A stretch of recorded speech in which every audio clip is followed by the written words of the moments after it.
a question. Can you hear me? Oh, maybe I should put this. Oh, nice. Okay.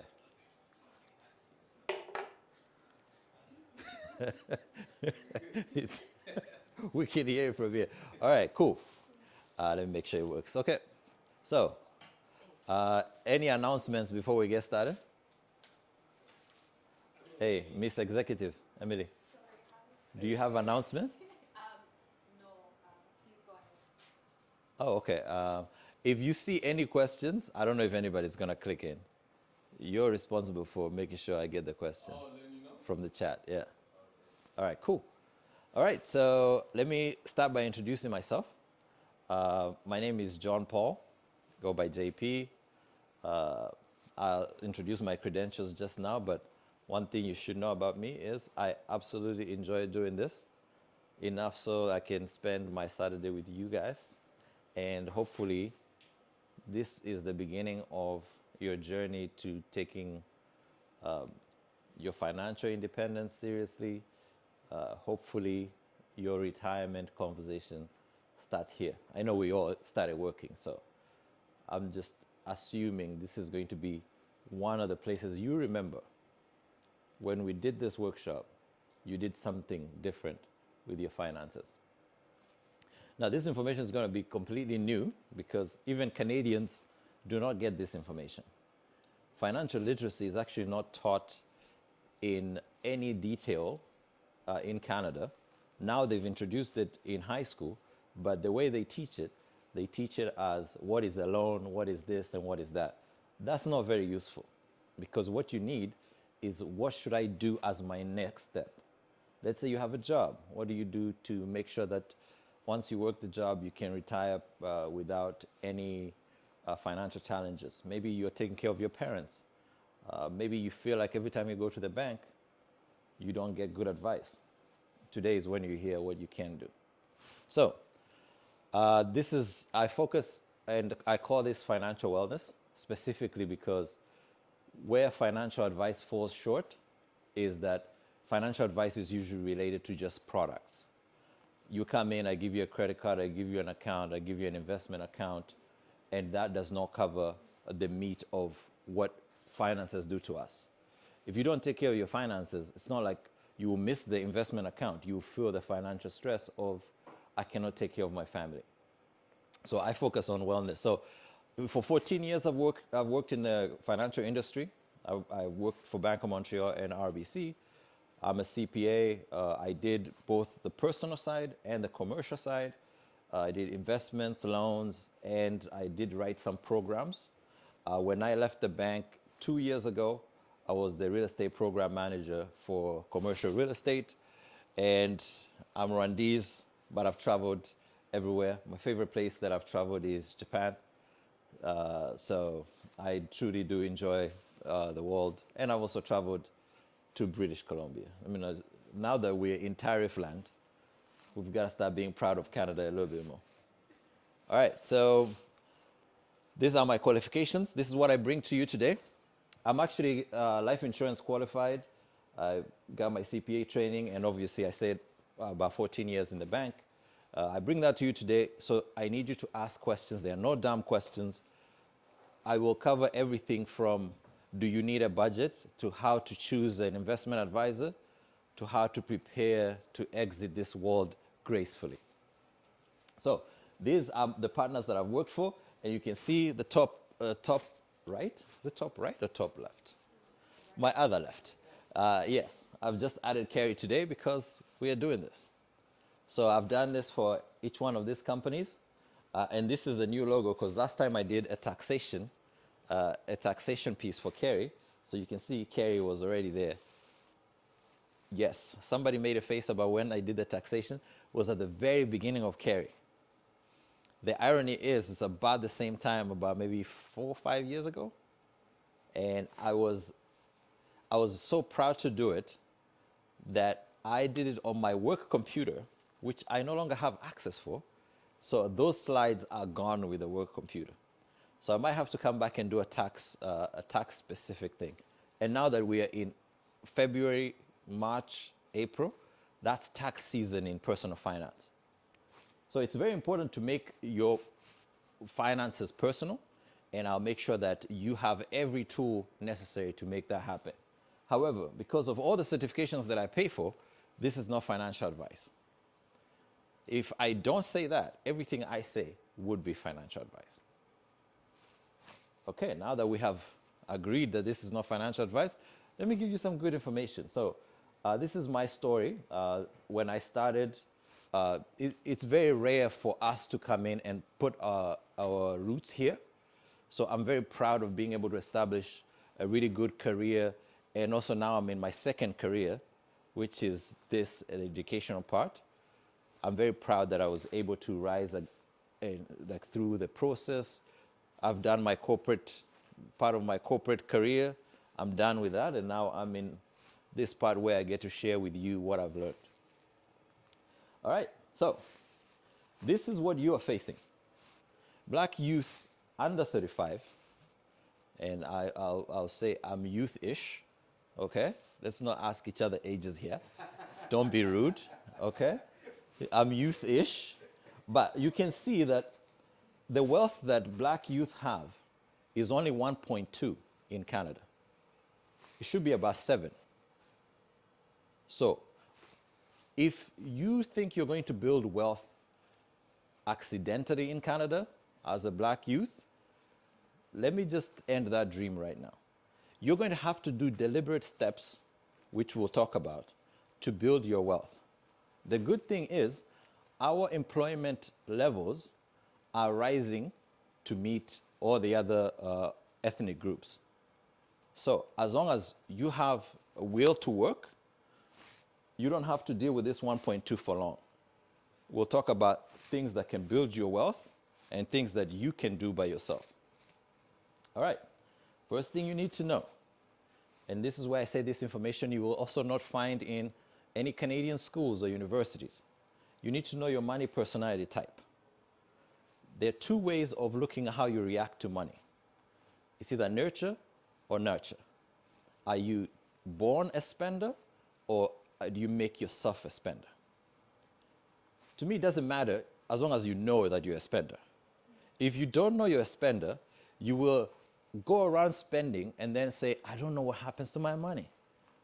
Guess what? You are a spender. That will be a socialite.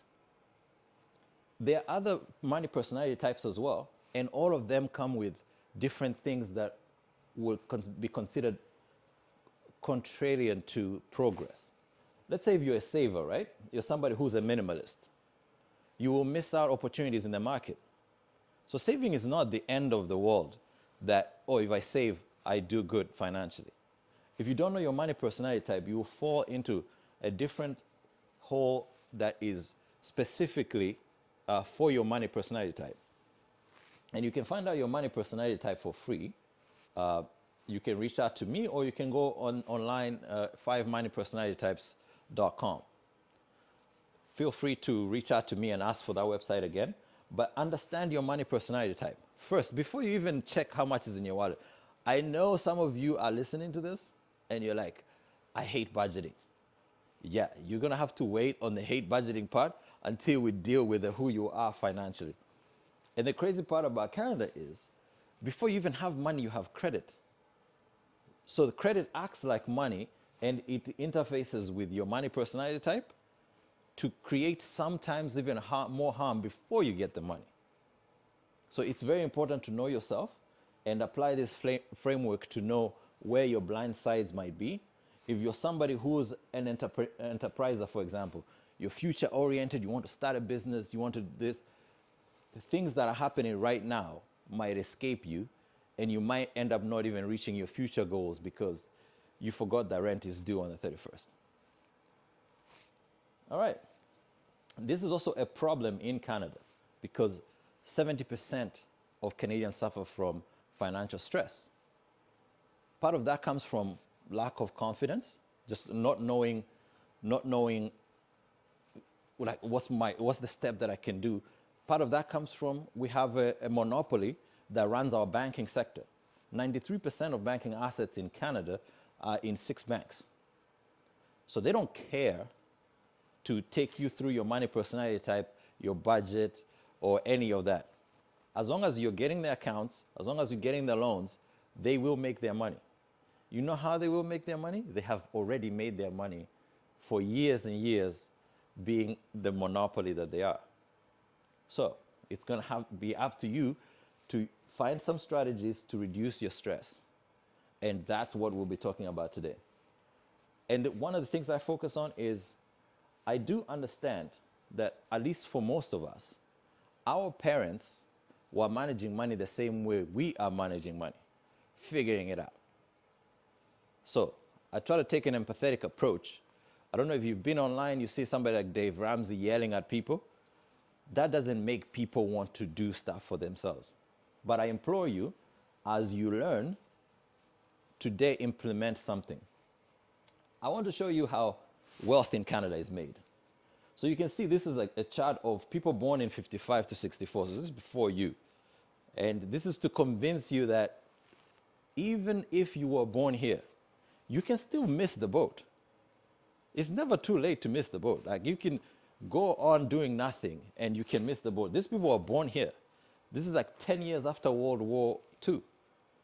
And look, the people who never bought houses, their wealth is almost a tenth of the people who bought houses. So feel free, like, if you do nothing, feel free to miss the boat. But this is how having a home, being a homeowner, actually helps you advance in Canada.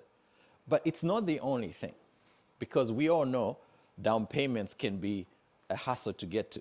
So exploring who's now buying homes, like, I want to make sure I go through this for now. If you look at first-time homeowners, we're getting less and less first-time homeowners. The people who are buying more houses in Canada are actually repeat buyers and investors. This is going to be very important because you can participate in the investment and the repeat buying before you even have a house.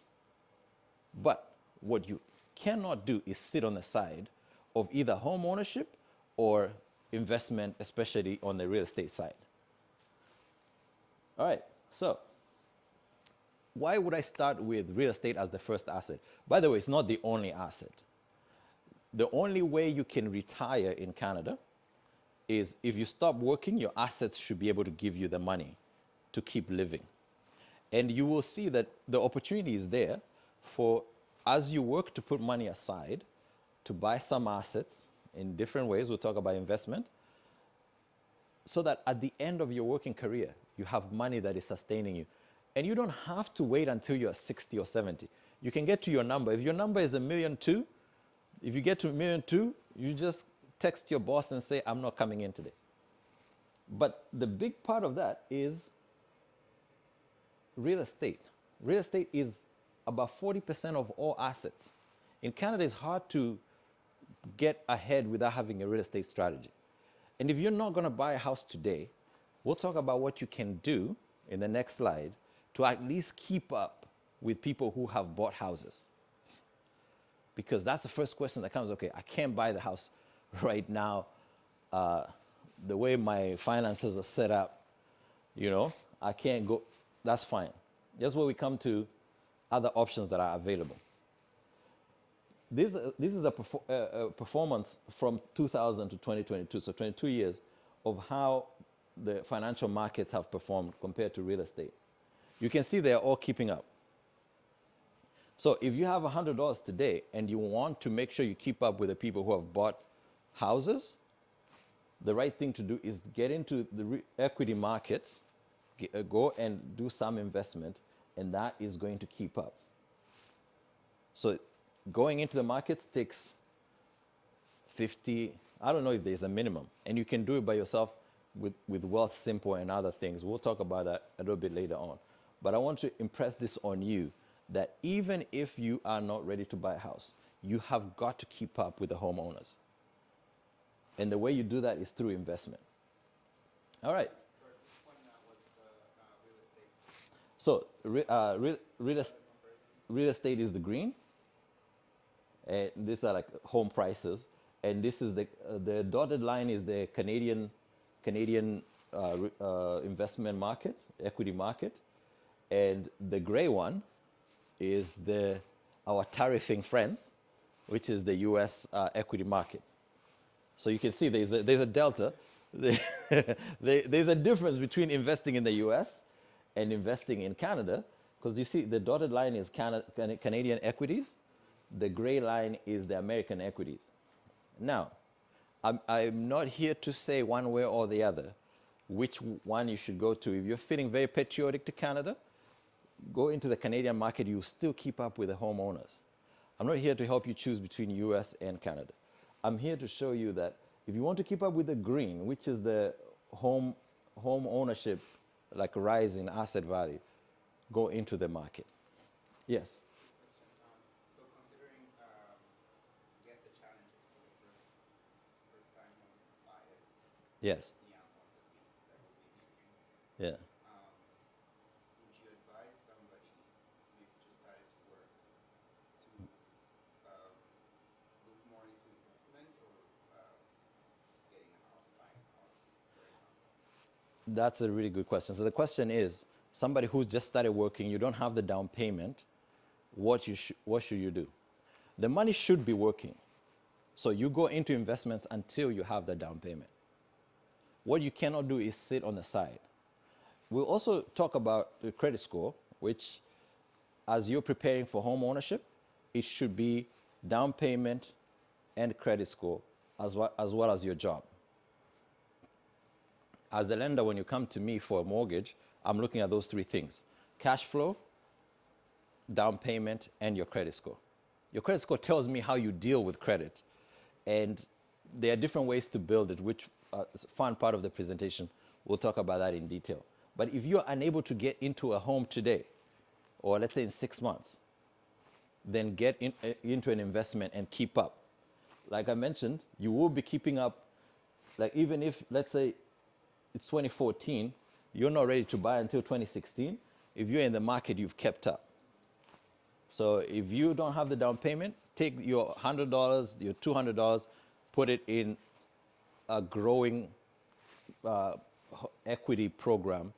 And I'll talk about the fees later on, because you have to choose the right thing to make sure that you don't pay too much in fees. So I implore you, embrace financial literacy, continue learning, take mentorship. This is kind of what I'm doing today. Avoid common mistakes. We'll talk about common mistakes as well. These are things that will trip you up. If you do all of this, you can boost your confidence. The 65% of Canadians are actually not confident in who gives them advice. And actually 2 out of 3 get advice from their friends. And now, I don't know how your friends are, but I know some of my friends should not be giving advice to anybody. So there's a very good chance that whoever's giving you advice also needs advice of their own. And then you got to measure your progress. Sometimes, because we do not measure, we just get a feeling of either I'm doing good or I'm not doing bad. I'm doing good or I'm doing bad. And sometimes that will coincide with cash. The minute you get paid, you feel like you're doing good. The minute it's in the middle, you know that middle? The paycheck is here, and then that middle, you feel like you're doing bad with your money. Because you have no way of knowing, are you actually doing good or are you doing bad? Because what you see is cash. And cash gives you that bias. Every time you get cash, it's not a confirmation whether you're doing good or bad. It's like winning the lottery. That's not doing good with money. So measure, I'll give you something that you can use for measurement. And then, if you do all of this, you attract lenders. When it's time to get your home, when it's time for you to get that mortgage, you actually have the right credit score, the right down payment, and obviously you have your job, and lenders will be fighting for you, giving you better offers so that you can work with them to get your house. This is how useful this presentation is going to be. But literacy alone is not going to help, because faith without works, there you go. So it can't just be about literacy. So this is what you need to measure. This is how you make personal finance personal. There are 4 things you should measure that will tell you that you're taking steps ahead. Now, I'll start randomly, because it flows better without going clockwise. Credit score. credit score will cover in detail. Credit score is a number between 0 and 900 that is accumulated that shows how well you are in the market with credit. Credit itself is a word that is a misnomer because now credit scores work. If you go into rent, if you go into a job, everything is now a credit score. So it's not just credit score. It's almost like a social score, but nobody wants to call it a social score because that's too China, you know? You know what I'm saying? Like it feels like something the Chinese government would do, but it's really a measure on you and how you keep your word. If you say, give me this money, I'll pay it back, and you don't pay it back, your credit score drops. But socially, you're also in the worst place. The other part, a net worth. Net worth is the sum of all your assets minus your liabilities. So things that you owe versus things that you own. If you have a car that is worth 10,000, you have a loan on it that is 8,000, your net worth is 2,000. Disposable income. This is the part where you need to really understand. Whenever you get paid, first of all, you get paid, you pay your taxes. Not optional. What is left over after you've paid things that are not optional? Is rent optional? No, rent is not optional. So that's not part of disposable income.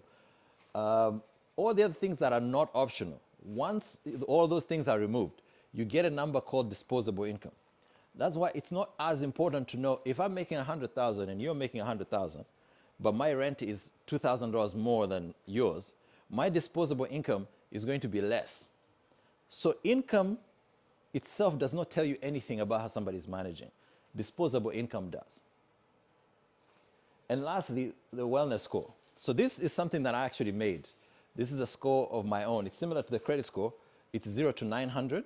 You can take it for free, and it takes you through 48 questions about how you're managing your money, and then it gives you the step that you should take as your first step. This is the output that it gives you. It gives you a score, obviously, and then it ranks you on 9 of the categories that are very important to get. And this covers things that the credit score does not cover. I think if you scan that, you can use it on your own. I still have your attention, so don't go anywhere.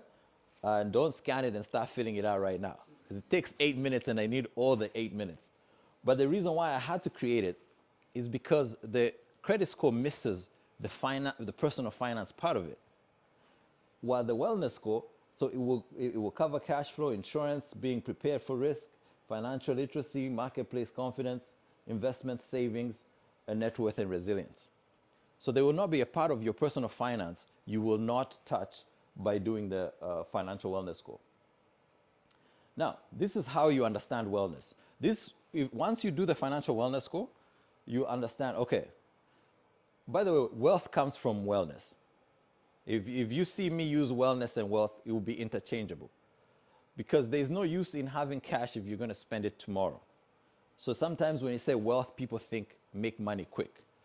It doesn't matter if you make money quick if you're spending it quick. So you got to manage your cash flow. This is where disposable income comes in. You have to save and invest. Canadians save 7%. If you want to get ahead of the curve, save more than 7% of your income. It's really that simple. Build your net worth. You will not be able to retire without assets. So buy assets. If the asset that is the primary asset in Canada is real estate. If you cannot buy real estate right now, buy a piece of the market and keep up with the people with real estate. Then mitigate risks. It's very disheartening to see whenever one of our people pass, we pass the hat around, we start a GoFundMe, we start something like that. It's very disheartening. While at the same time, if we could mitigate these risks, like I have life insurance. Everyone should have some form of life insurance. And it doesn't cost a lot. For every $10 a month, you get 100,000. So if you're paying for your account, check your accounts. You're probably paying $16 for your account. If you stop paying for that account, $16, you can go get life insurance for $160,000 for that same $16. So it's very important to mitigate those risks. The difference between your goals and your reality is all the unexpected stuff. death being the most unexpected, but some other stuff too, messes up. So you need some emergency funds. And that's part of the mitigating risk. And the other part, staying financially literate. And the reason why that is important is because things actually change. 10 years ago, we did not have free bank accounts. Now we do. If you're still paying for bank accounts, you should not. Unless there's a really, really, really good reason other than convenience, routine, or fear. If you're not taking action, it's because of those three things: convenience, routine, or fear. Don't fall for that. Those are false prophets. So you have to stay literate because the market changes. What's on offer changes. We used to have, every time you wanted to go do an investment, you had to see an investment advisor. You can now go to Wealth Simple and do your own investment without paying the 2% fee that they used to charge you. Guess what that means? If you are somebody who's 20 years away from retirement and you go from an advisor who's expensive to doing it by yourself, now you're only 14 years away from investment, from a retirement. I will show you a chart that shows you how much fees actually cost you. So I need you to understand that part of the staying literate is going to the market and getting a better deal for yourself and your families. So these are the gaps that we have seen. So about 600 people have completed the financial wellness score. And this is the first of its kind in Canada. I'm trying to get it put into an AI format. But things that we have noticed is people do not consider their disability coverages. People don't consider their will. People don't have emergency funds, and people do not trust the market. So the trust that you have in your financial advisor could be the difference between retiring 5 years early or 5 years later. So it's important that if you don't trust your advisor, you fire them quick and you get a better one. You have to understand the power is with you, that every advisor you get works for you because they work for fees. They don't work for free. So fire them quicker if you think they're doing something wrong. Long-term care and disability concerns.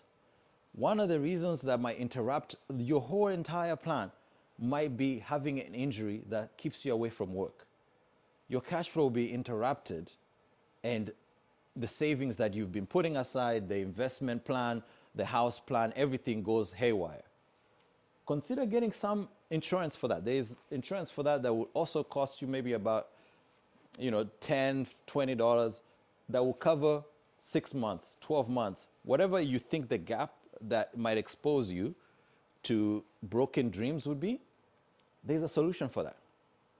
It's not enough to know how much it costs as much as to know that it's there. What I want you to know is you are the actual person with the power. If you know all these things are available for you, then you can go out shopping for them. All right, so this is how it's displayed whenever you complete the financial wellness score. It actually gives you all these metrics, and it's sent to your email. So I will ask probably Manzi to send a copy of it, but this is free. And after you complete it, you can also book 30 minutes with me. I can go through it with you on your own personal plan. Okay, so before we start the finance part of that part was more life-based. You have to make that approach first before you get into the money part. So this is the last piece of the life part. You will get 80% of your value from only 20% of things that you do. That's true in history, and that's true in finance. You will learn a whole bunch of stuff. Today, I will cover things that are covered in 7 lessons. I'll cover it in the next 35 minutes. But 20% of what I cover is going to be what is actually applicable to you. Your 20% and your 20% will not be the same. And this is how this Pareto principle actually works. If you count us as 100%, only 20 people will do something. So count 5 people, make sure you're the only one who's going to do something. That's just how the Pareto principle works. I want you to introduce it to your finances by not picking 10 things you're going to do with your finances. Pick one. because the chance of you succeeding at, say, changing accounts from paying for your account fees to getting a free account is more likely than that saving for down payment, fixing your credit score, making sure your investments have less fees, and dealing with your debt. And then budgeting, and then insurance. Pick one. I'll cover them all, and if you need me to repeat something that speaks to you, I'll be glad to repeat. So, identify high impact areas, leverage family ties. This I added because we have large families, and sometimes we come together only when there's disaster happening.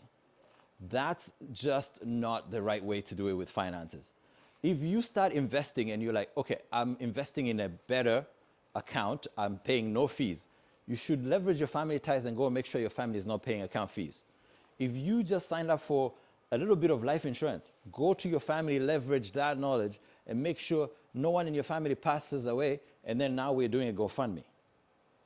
That's how you leverage family ties. You're stronger together. If one person goes, sometimes disaster can actually be the spring forward for different families. And we've seen that in action. Like one of the clients that I managed, unfortunately passed away, and they had a policy of about 1.6 million. The grandkids got down payments. Making sure that you leverage family ties is very important because it's not just you. The more isolated we are, we start thinking smaller, and smaller doesn't get stronger. You can get tougher. Being able to withstand things is not the same as growing. You know, being tough is good, but there's a point for growth as well. So leverage your family ties and then compound growth. I will explain why that is important because you cannot work, the way salaries are growing, they're not growing at the same pace as assets. So you are going to need to have assets that are growing at a compounding rate to keep up with what you need for retirement so that you don't have to work. But your salary will grow maybe 2% a year. Assets are growing at 8% a year. So work by assets. Work by assets. In 11 years, you will have the same amount of growth as your own salary. All right. So these are opportunities that you can have with financial literacy. Like I just mentioned, leadership in your household. Make sure that you take this advantage that you just gained, understanding what is needed in the family, and proactively doing it, and not as a disaster-driven thing. And then for your jobs, make sure you're getting your money, okay? People who walk into the door get paid 8% more than the people who are already in the company. We tend to be the more tenured employees. That's a good thing in loyalty terms. That's a terrible thing in personal finance. It means the person that appreciates you more is the person that doesn't have you. So make sure you're appraising, we'll talk about this a little bit. Make sure you're appraising your career. Make sure you're increasing what you're doing at work. Maybe you're taking, I know we have 2 people from grad school. Maybe you're taking more lessons. Maybe you're taking more certifications. But increase value for your time, and then take that increase and put it in your investments.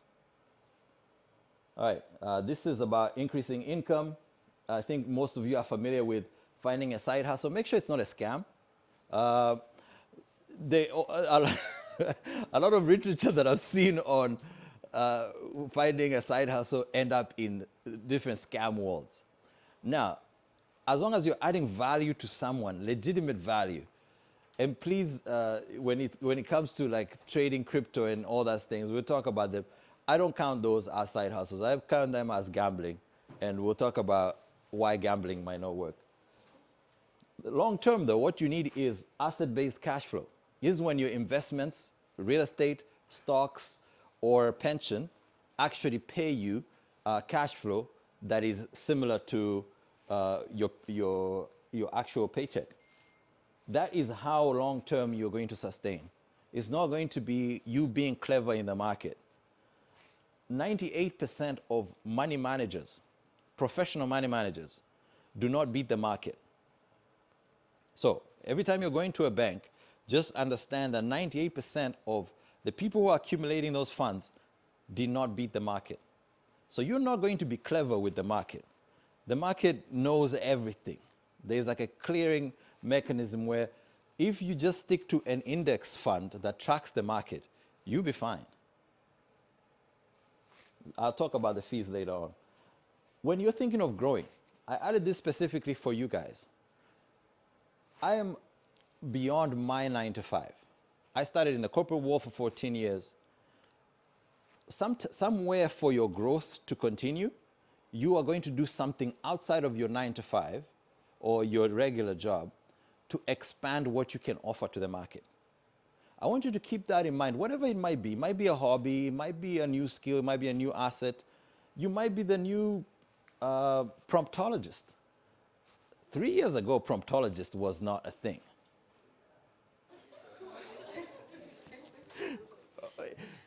A promptologist is like somebody who helps people with AI prompts. Yeah. That job just started. And maybe if we go back 8 years, 8 years we didn't have influencers. I don't remember a real influencer, but now influencers are a real business. So you have to think outside of your 9 to 5, and mostly because that will help you present more value to the market. More value to the market, more income, income to investments. Okay? All right, and ask for a raise. I don't know how else to say this, but black people are not asking for raises. We're just happy to be there. And that's cool, but you're falling behind. You're falling behind. One of the gaps that we end up finding that is the biggest gap in Canadian wealth is that black people own 44% houses in home ownership. The rest of the country is at 72%. To get a house approved, you need income, down payment, and credit scores. We have problems in each one of those, but this one I'm focusing on income. If we don't ask for these raises, our income will stay low as properties are going up. We will not be able to qualify for these mortgages. Now, I wish Ehi was here to do a section about how to ask for a raise. You want to be tactful when you ask for a raise, but ask for the raise. Don't go 1 year without a raise. If you have not had a raise in 1 year, go and speak to your manager, create a plan to get to that raise. And if they're telling you there's no raise, there's also the door. I'm not saying quit, because then you really are messing up your income. But strategically present yourself to somebody who can see your value. As I mentioned, 8% of new hires get 8% more than incumbent employees. Same job, same title, same responsibilities. They sign you 8% better check. All right, so questions? Any questions? So we're getting into the financy side of things now. So let's talk about disposable income. Like I mentioned before, disposable income is what actually makes finance personal. Because we could make the same money, we could pay the same taxes, but we could have two different disposable income. So disposable income is what's left after taxes, and I added savings and necessary expenses, utilities, groceries, rents. Because you are going to need to eat, you're going to need to rent somewhere. If your child goes to school, these are not things that are part of your disposable income. And that 7% savings, if you're not doing 7% savings, you're falling behind. So you might choose not to do 10% savings, but without savings, you are falling behind. So 7% should be in your disposable income. After all of that is done, then that's your let's go have a good time money. It's called disposable income. If you want to work for a shorter period of time, you take more of your disposable money, you put it in more savings. So this is just how you calculate it. You deduct expenses that are contractual. First of all, contractual things include your credit card's minimum payments. If you don't pay your minimum payments, you will destroy your credit. So that's contractual. That should be outside of your disposable income. Your allocation for out-of-cycle things. If you fly to your home country every year, and that costs 4,000 or 5,000. Don't get surprised every time you have to fly. Take that, divide that by how many paychecks between that and then take that allocation and put it as outside of your disposable income. If you pay $1,200 and you get paid once a month, take that $1,200, divide by 12, save $100 every month. That should be outside of your disposable income because you know that is coming. Let's not get surprised by things that we know are there, right? Now, to actually make progress, this is one of the 4 things you measure. You maximize this. You can maximize this by cutting some expenses, and we'll talk about budgeting. I know some of you might hate budgeting. It's not for everyone, but this is how you maximize it.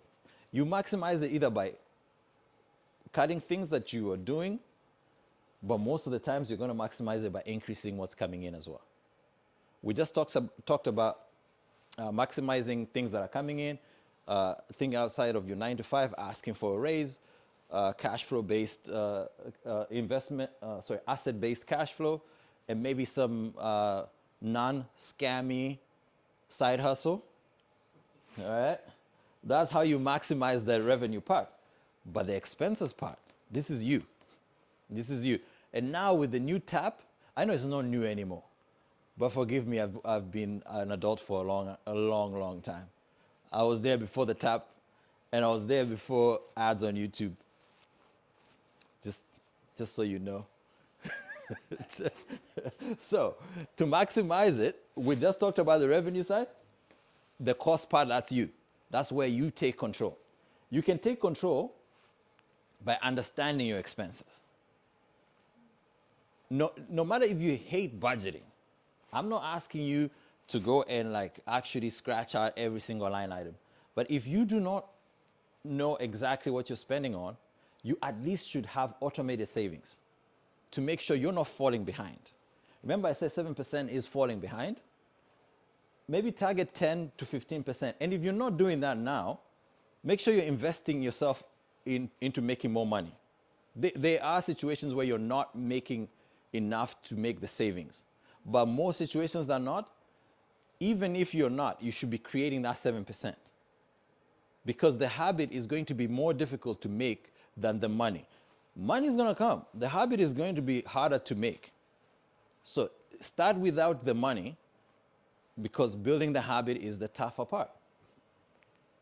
Now, when you listen to people like me speak and they're like, you gotta save, let's also, stay close to not gaslighting everyone. Everyone is in a different situation. You might genuinely not be able to have the savings because a lot of things are underestimated. Sometimes when you budget, you also underestimate the 13% tax you pay on things. So you have a nice little budget written down. You forget that the sales tax. As somebody who immigrated here, I had $413 when I came in. I was surprised to see the price has another price when you check out. So if you are in a situation where costs are really hurting, give yourself some grace. There is no one running the race than you. So give yourself some grace, but at least have a plan. Understand where you want to reach, where you want to get 10, 15% savings, and then create a plan to get there. You don't have to get there today. One of the reasons why people with children tend to struggle a little bit more is because the government actually underestimates the cost of childcare, and it ends up costing them in how much they get in tax benefits.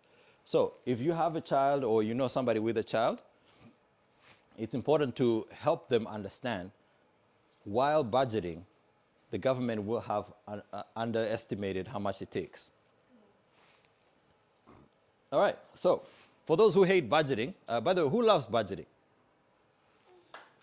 Nice. We've got at least one. Did you say you love?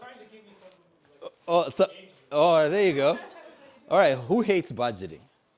Oh, there we go. Now there goes the engagement. Where's the middle ground? Who's meh about budgeting? All right. Okay, so the large majority of people tend seem to not like budgeting, or at least I'm mad about it. So this is what budgeting can do for you. Budgeting can give you clarity on where your spending is. The opposite of clarity is stress of not knowing where your money is going. If you have not budgeted, you know this stress very well. Can you at least explore what that piece looks like? I'll give you 4 different ideas on how you can do it. These are the 4 leading ways people do budgets. Pick one that works for you, and if you do it one time, try to document how it feels, because it's going to feel a little bit better every single time that you do it. And like I said, the habit is harder to actually create than money, so try it. These are 4, and whichever one works for you, let that be the one that you follow. They go from low touch to high touch. All right, so the number 1 part of actually budgeting is tracking your income, your expenses, and obviously you've got to add your savings. The pay yourself first, at least the 7%. The national average is 7% savings. So pay yourself at least that 7% to know you're keeping up. And if you have debt, you need to have a debt management plan, because the debt will not go away by itself, because it did not come by itself. It came from somewhere, you know, and it might have been a random event that happened, or it might be a lifestyle thing. Both of them need a plan. Okay, so we'll talk about 4 different methods for 4 different personality types. So the 50-30-20 rule, the envelope system, the pay yourself first, and zero-based budgeting. Okay, all right, no. So the 50-30-20 rule. So 50% will go to needs, 30% will go to wants, 20% will go to savings and debt management. Now, this is ideal for people who have very predictable income. If your income is really, really predictable, you can use the 50-30-20 rule, where you're like, okay, I have to fit everything that I want into 50%. Now, this might not work for people who are in high rental areas, because of all the things you cannot control is Toronto rent. Nobody has been able to control that, and I don't know if there's anybody who will be able to control it. So that 50% might start looking like 60, and then it's squeezing into the other things. So this is simple, it's balanced, but it also works for specific places where it's lower rents, more control on costs. Like if the difference between going to Walgreens and Freshco is what is in our 50-30, then sure. But if the difference is you not being able to make it to work because you got to move from downtown to Barrie to get under that 50%, you know that does not work. All right. So if you're somebody who's like, okay, I do better with cash, this tap thing is getting me out of my groove, this is the envelope system. It's the most Instagrammable or like TikTokable of all the budgeting techniques, because you've seen it on TikTok where people have 100 envelopes and they keep putting cash here for this and cash here for that and cash here for this. This is the cash system. You take an envelope, money for rent. Every time you get paid, you put a little bit of money for rent, money for eating out, money for this, money for that. This is for people who are more meticulous. They want a tactile reward feeling to their budgeting. Usually there are people who also enjoy like miniature, like little tasks for no good reason. This will work well for you. And you can go online and find people who have businesses who create this really nice envelopes so that you're not using just brown envelopes. They're like pinks and greens and fuchsia and whatever colors they are. But it helps you get on top of your money. And that's the whole thing. There's no right way or wrong way. It's the way that works for you. And this one is what most people should actually be aiming for. They pay yourself first. And let me tell you why. Because most of you get paid bi-weekly. There's a limited number of screw-ups you can commit in 2 weeks, especially if you pay yourself first. If you get paid and you take that 10 to 15% and you automatically take it out, yeah, you can commit as many faux pas with your finances as possible, because there's another paycheck coming in 2 weeks, but you are keeping up with your retirement and your long-term goals. Yes, we have a question. How do you balance that with your actual needs? With your needs, Is the 15% part of my needs? Like, no. 50. So think about it, two people, future you and now you. That 15% is paying future you. Your needs right now are for you. So 15% is outside of your needs right now. And the national average is 7%. But 10 to 15% will actually get you further ahead. If you need a stretch goal, then go for the 10, 15%. If you need to get started and get something building up, even if you do 1%, 2%, the habit is more the thing you want to build up as you are building the money. The money will come. Hopefully when you get the money, you've built the habit. But this pay yourself first, this money is not part of what you can spend. This is not even money you can say you have. Yes, this is money outside of your system. So basically, that's the one that goes into investments. Yes, this is what goes into investments.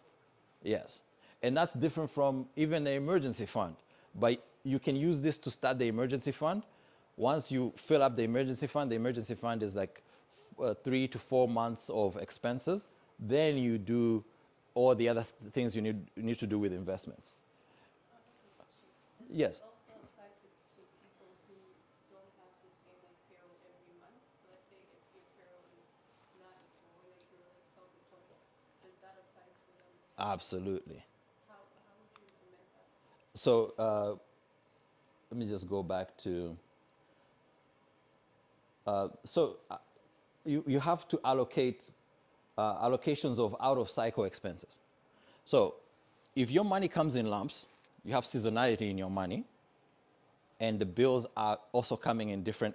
Actually, every single person has out-of-cycle things, because there's some things you pay annually, and there's some things you pay bi-weekly. Like your gym memberships are bi-weekly, and your month is monthly, and your credit card annual fees are somewhere in the middle of the year. So if you're a self-employed person, you have to make this out-of-cycle allocation the minute you get the money. You get what I'm saying? Like if maybe contracts are variable, there's a question mark on when the next revenue is coming in. Then it's even more important for you. Excuse me. It's even more important for you because you don't know when the next revenue is coming in. So you have to save even more just in case that revenue doesn't come in. And as a self-employed person, I know this very well because there's some contracts that you know, okay, in April, I'm doing this for this person, and in November, I'm doing this for that person. And then you're like, okay, I don't know what I'm doing in August. Right now, I have to assume I'm doing nothing in August. You cannot count money that hasn't come in yet. Same way you cannot count money that you've paid in taxes. If you get 100,000 or 60,000, and this is pre-tax money, you cannot budget 60,000.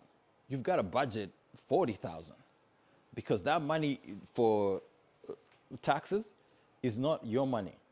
Similar to if you don't know if you're self-employed, what is going to happen for the revenue in the next 3 months, assume the revenue is not guaranteed, so you got to spread what you have now on those 3 months. You have a follow-up? I do. It's just Yes. that same way you can't predict what's to come. Also, like you face a lot of like problems. So you might save this month, the Yeah. next month a huge issue comes up, and then all Yeah. your savings are going to like save that as well. So like it's about bouncing back. I think that was my question. How do you bounce back from that? Oh, okay. The So, balance. yes, there is recovering from setbacks at the end of the presentation, but what you have mentioned is partially what I was talking about when I meant take on insurance for the really, really terrible part. The death, dismemberment, disability, and long-term absences. If something's going to keep you from your business, you should have insurance for that. There's the difference between they didn't buy my products versus I couldn't get to the market to sell my products.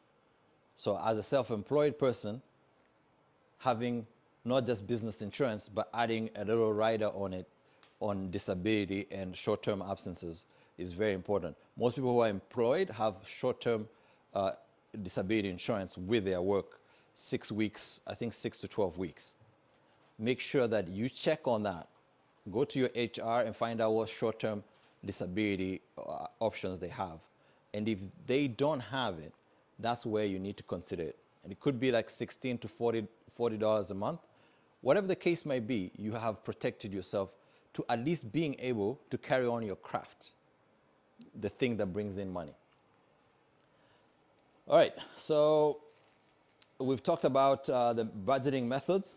Now let's talk about debt management techniques. We in Canada, it's not cash, it's credit. And sorry, zero-based budgeting.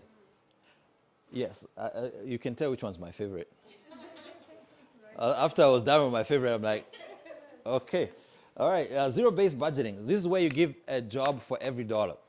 This is made famous by all the gurus of budgeting, where they tell you, make sure you going line by line and making sure that everything actually checks out. So every single time that you get paid, you're like, okay, eating out, $150, gas, $60, up to the very last dollar. So when they say zero-based budgeting, is $0 left based budgeting. So you take that paycheck, you cut it into every single piece that needs to be paid. Now, if you forget out of cycle expenses, guess what happens? Zero becomes minus. You know what I'm saying? Yeah, you forget one monthly bill, you already are at zero and you've gone out to eat. Now you're at minus. Don't like this. But if it works for you and you're somebody who's meticulous, you can see around the corner, then zero-based budgeting might be for you. All right, so if you have some debt, how do you manage debt? Okay, there are several techniques. The best one being consolidation. This combines all debts into a single payment that is clearer to pay back. Balance transfer. This is moving from one lender to another lender who's willing to give you money at a cheaper amount. The debt snowball method. You pay the smallest debts first, and the debt avalanche, you pay the highest interest first. Don't know why these two have to be separated, but this is just a matter of gathering momentum. Some people find more momentum by paying one. If you have like 3 credit cards, you pay the small one and you close it, you feel like, yes. And then debt avalanche is, okay, mathematically it's better to pay the one with the most interest so that I'm paying less interest over time. Both of them just take advantage of momentum. A consolidation. Consolidation is somebody's bidding on your debt. Like, let's say I have a $10,000 credit card. I want to put that in a $10,000 line of credit. A bank will take that credit card, put it in a line of credit, and now I'm paying 7-8% for the line of credit as opposed to 19% on the credit card. Yeah. All of this does not define how the debt came. And that's the part where you need, if you don't know how the debt came, go back to budgeting. Even if you hate it, it will help you understand where the debt came.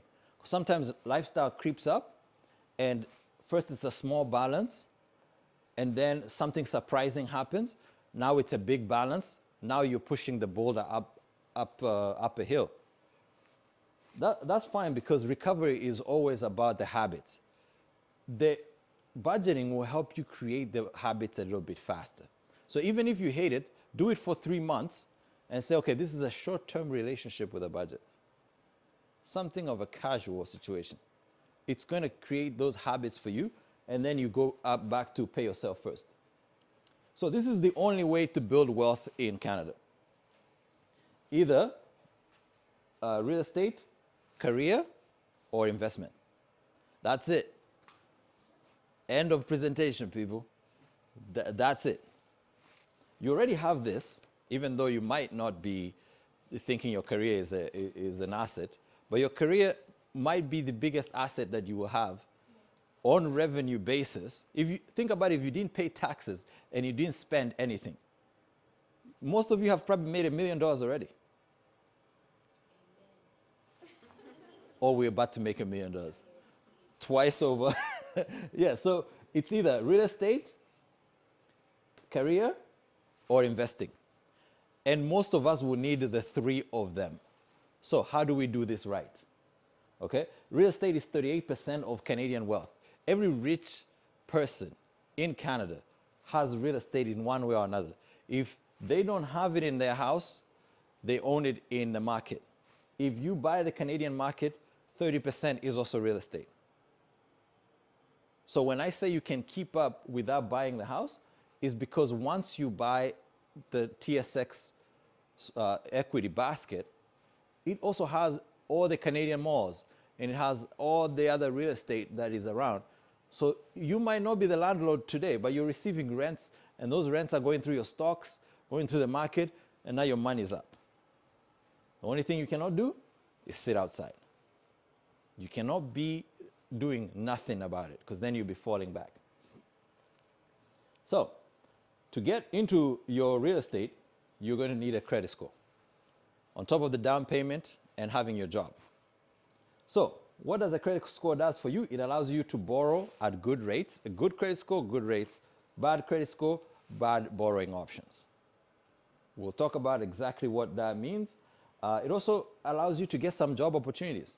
There are some places that you cannot even get a job without a good credit score. The bank is one of them.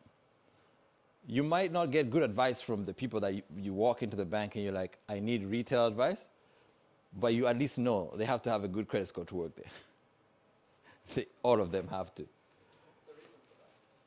Because if you're not good, you can't advise. Yeah.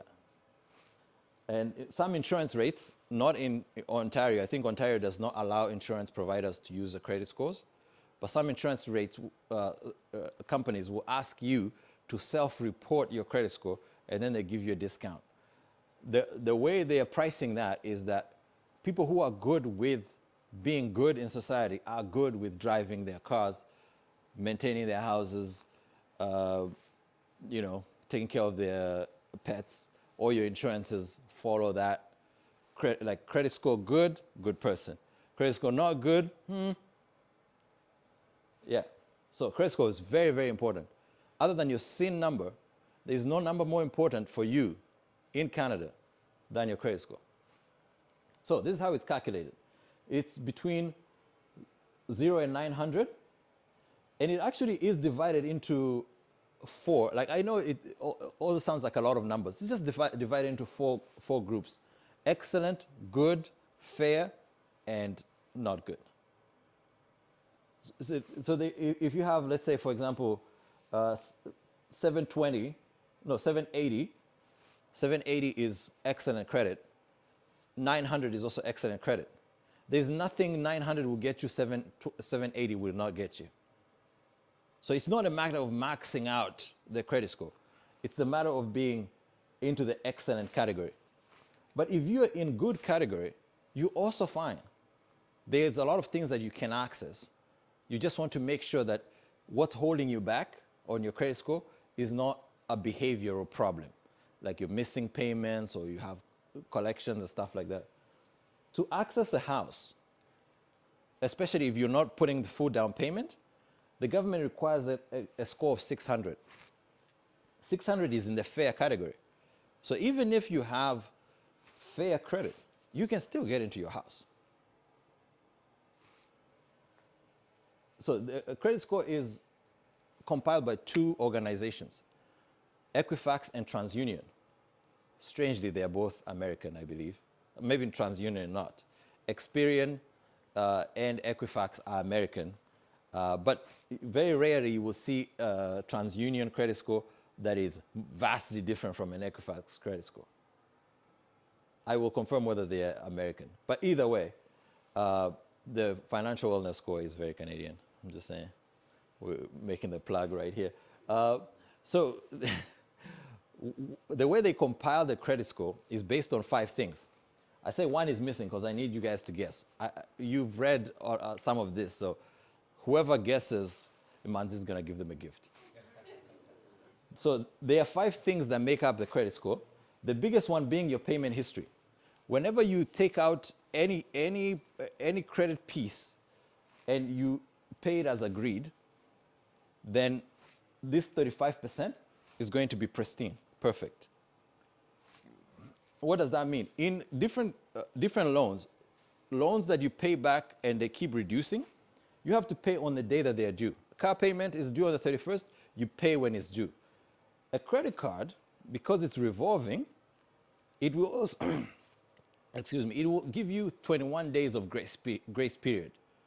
So after it's calculated, statement date is on the February 29th, 28th, oh, 29th in a leap year. I'll go back to 29th.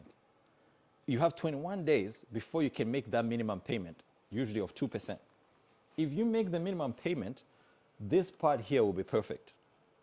If you miss the minimum payment after those 21 days, then you have started destroying your credit. So you will calculate how many months you've paid correctly versus how many months you have not paid correctly, and it will start reducing. So let's say you've paid 99 months and you just missed 1 month. That's 99% of this 35%. So it starts going down depending on which months. Every month that you pay correctly adds to your credit score. So technically, as you keep paying, this keeps going up. Now, utilization. How much of the available debt have you used? This is especially on the debt that you can use and pay back. So if you have a $1,000 credit card and you have used more than 30% of that, let's say you've used more than 300, it starts reducing how much this 30% contributes. If you stay under 30%, then that's positive.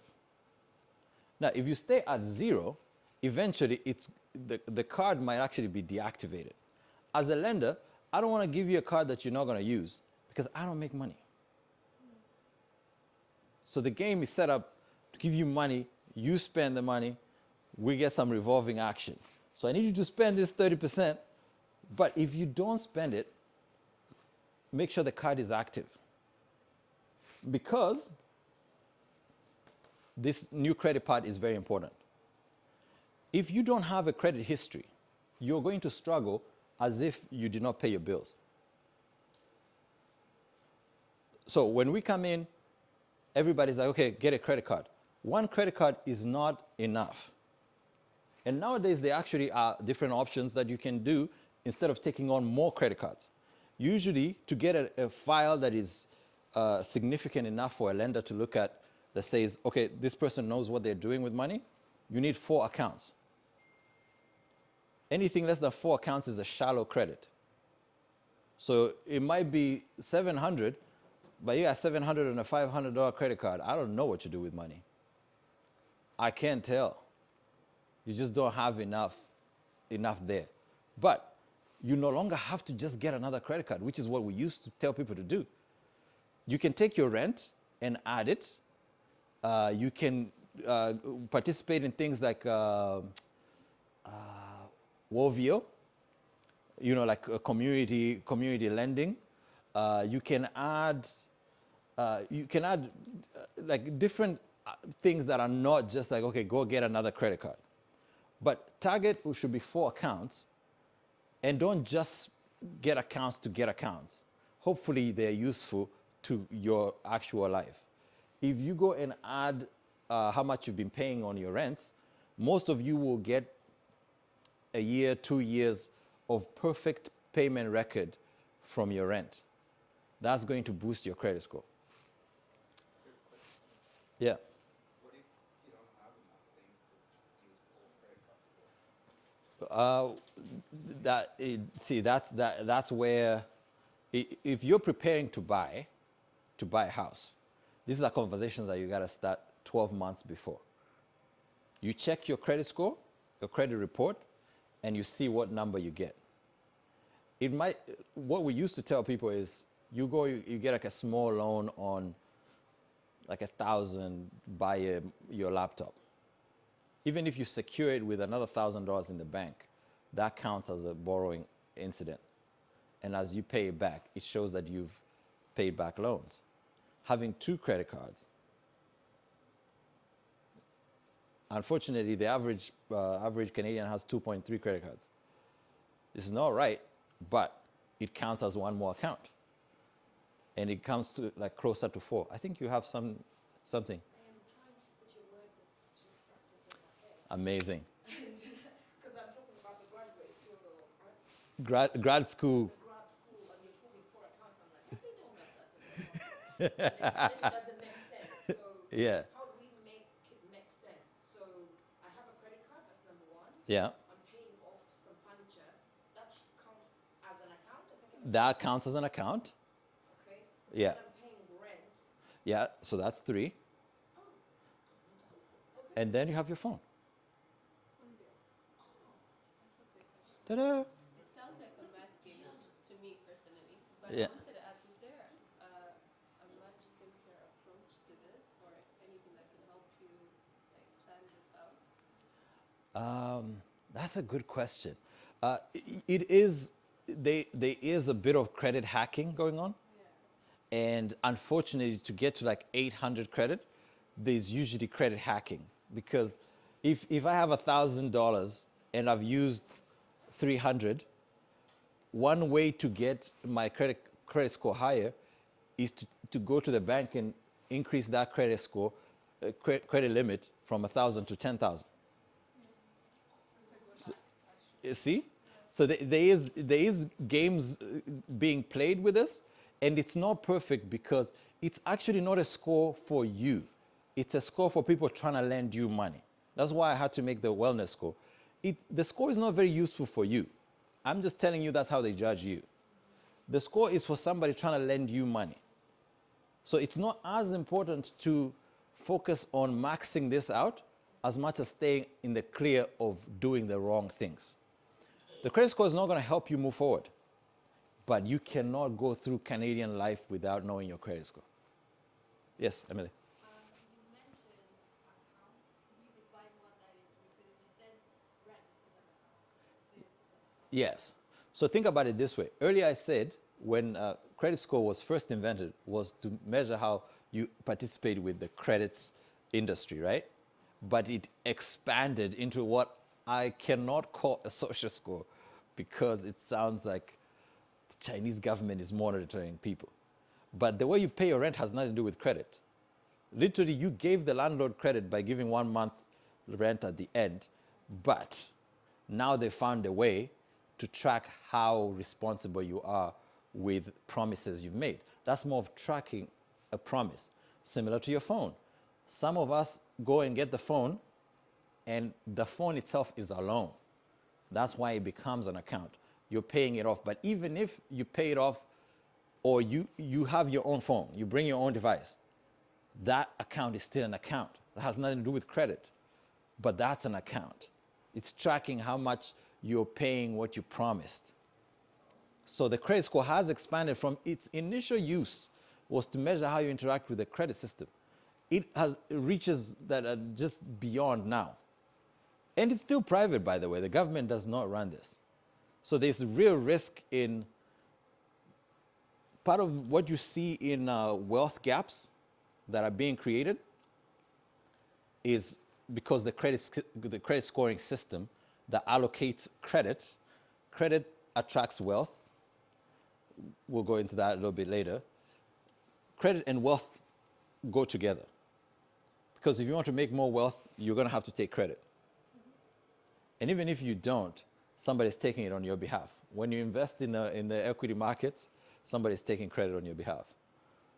Yeah, so part of that is the accounts are not as defined as they used to be.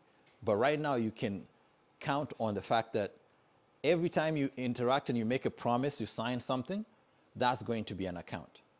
Car loan, yeah. Yeah, but aren't rents paid with checking accounts? Yes, but there are some organizations that have now made it their business to record that information and report it. Yeah. For your checking account? Yes. Yeah. Checksy.io, I think, is one of them. Sorry? The rent payment does also go to your credit score. Yes. Yeah. Yes. I had a question on the credit utilization. Yeah. Let's say, for example, you have 2 credit cards. Yeah. For example, say you see a limit of 1,000, Yeah. see a limit of 500. Yeah. Is the credit utilization 30% affect the 2 accounts, or is it just on one of the credit cards? You want no? It's on each part of the accounts. Yeah. So if you have to spend $50 and the TD one of 500 is at 150, and you have 250 on the BMO one, spend it on the BMO one to bring it to 300. Yeah. So that so the piece of utilization per card. If you have one that is maxed out, it takes away from your credit score more than you have 2 that are 50%. Yeah. I know. There's some gaming thing that go ahead. Can I contribute and correct me if I'm wrong? Like one of the good hacks that I've realized, instead of like taking one bank account and you dry it out, if you know, like normally they say 30% to make you feel safe, but if you set a goal of like 15% utilization on each card and then diversify your bank accounts, make sure in each bank account you don't go beyond 15%, 50%, 50%. It might change something on your credit score. That's what I've seen. Instead of just always utilizing one bank account and always dry it out. You know what I mean? Like try to be parallel on all. And try to be no above 30%. Like 15 might Isn't help. that risky though? Because sometimes you might just get out of hand or. I'll talk. That's where control comes. I'll talk about how to not miss a payment in a few slides, but remember, it's still credit. Credit is money that you are yet to make. So if you spend it, it's still tomorrow's money. Yeah. Oh, who's going to tell me what I'm missing? Inquiries. Every time somebody inquires about you, it affects your credit. There are 2 different types of inquiries. There are soft inquiries and hard inquiries. Hard inquiries are when somebody is actually looking to give you credit. And this is when you're shopping around. If you're shopping for a house, you have about 7 to 10 days where all the inquiries will be collapsed into one inquiry. So if you're shopping for a car, you're shopping for anything, shop in 7 to 8 days together. That's going to count as one. If you start going past 2 inquiries a year, that's going to start affecting your credit score as well. It means you have credit-seeking behavior. If you're going around looking for credit, I don't want to give you credit. Does a personal inquiry also count? Like let's say if I'm just checking on my credit. No, that's a soft inquiry, similar to your job inquiry.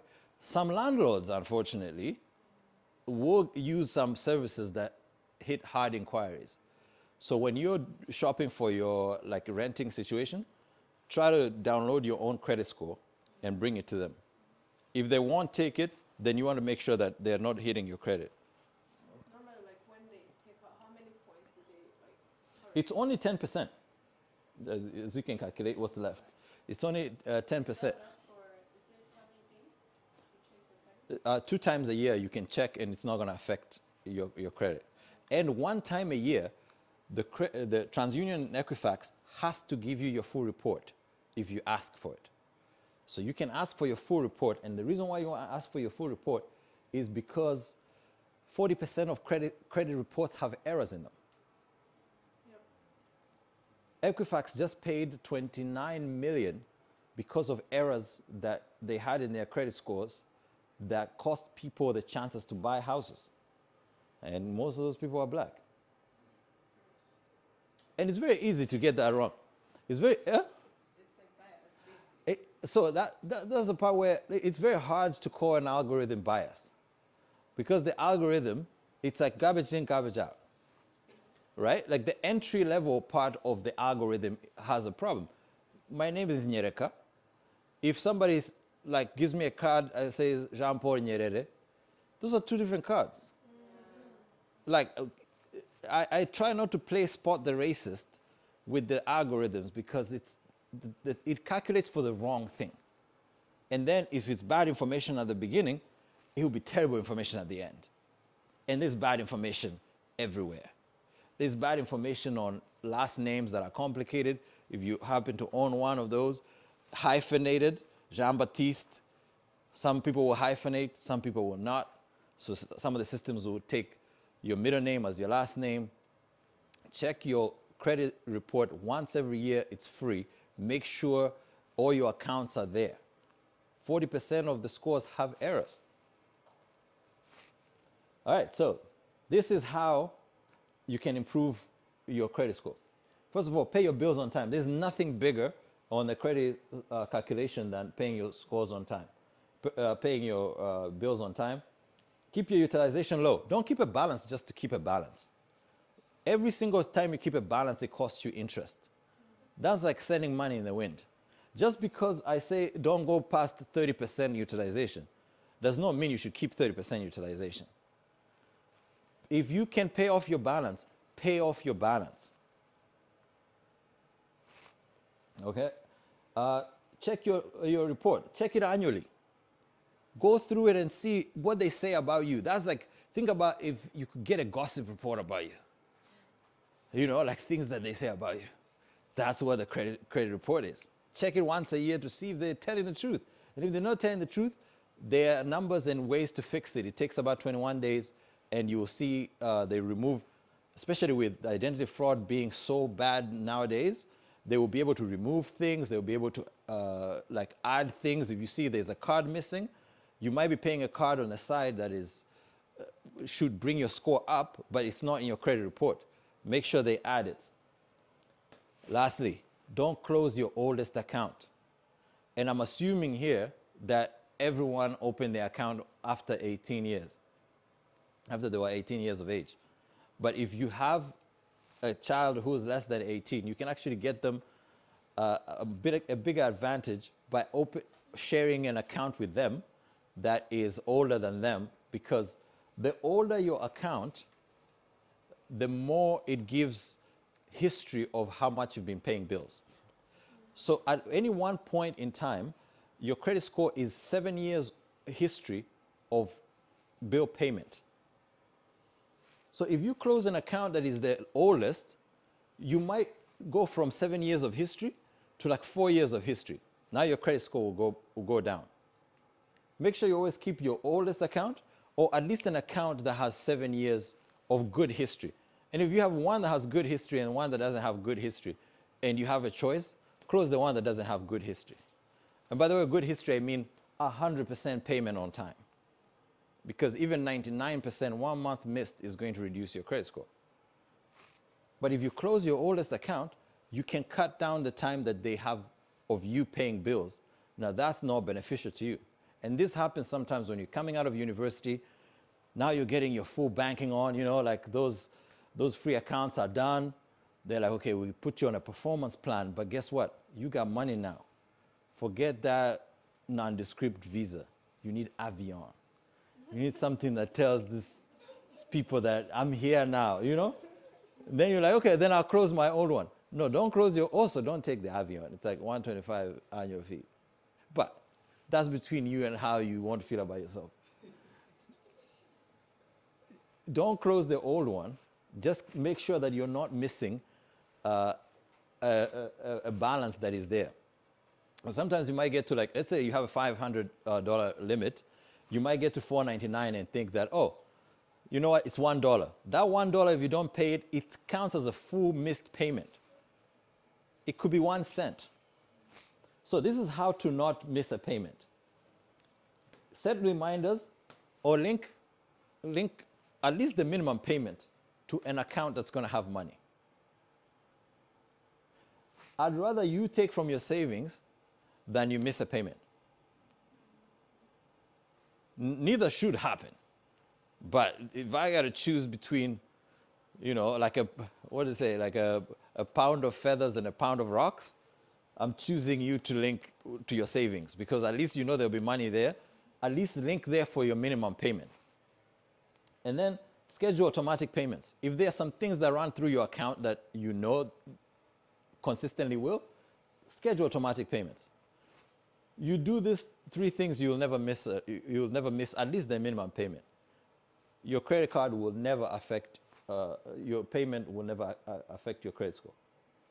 So, I know we go to university or we go to college and somebody just hands us a credit card.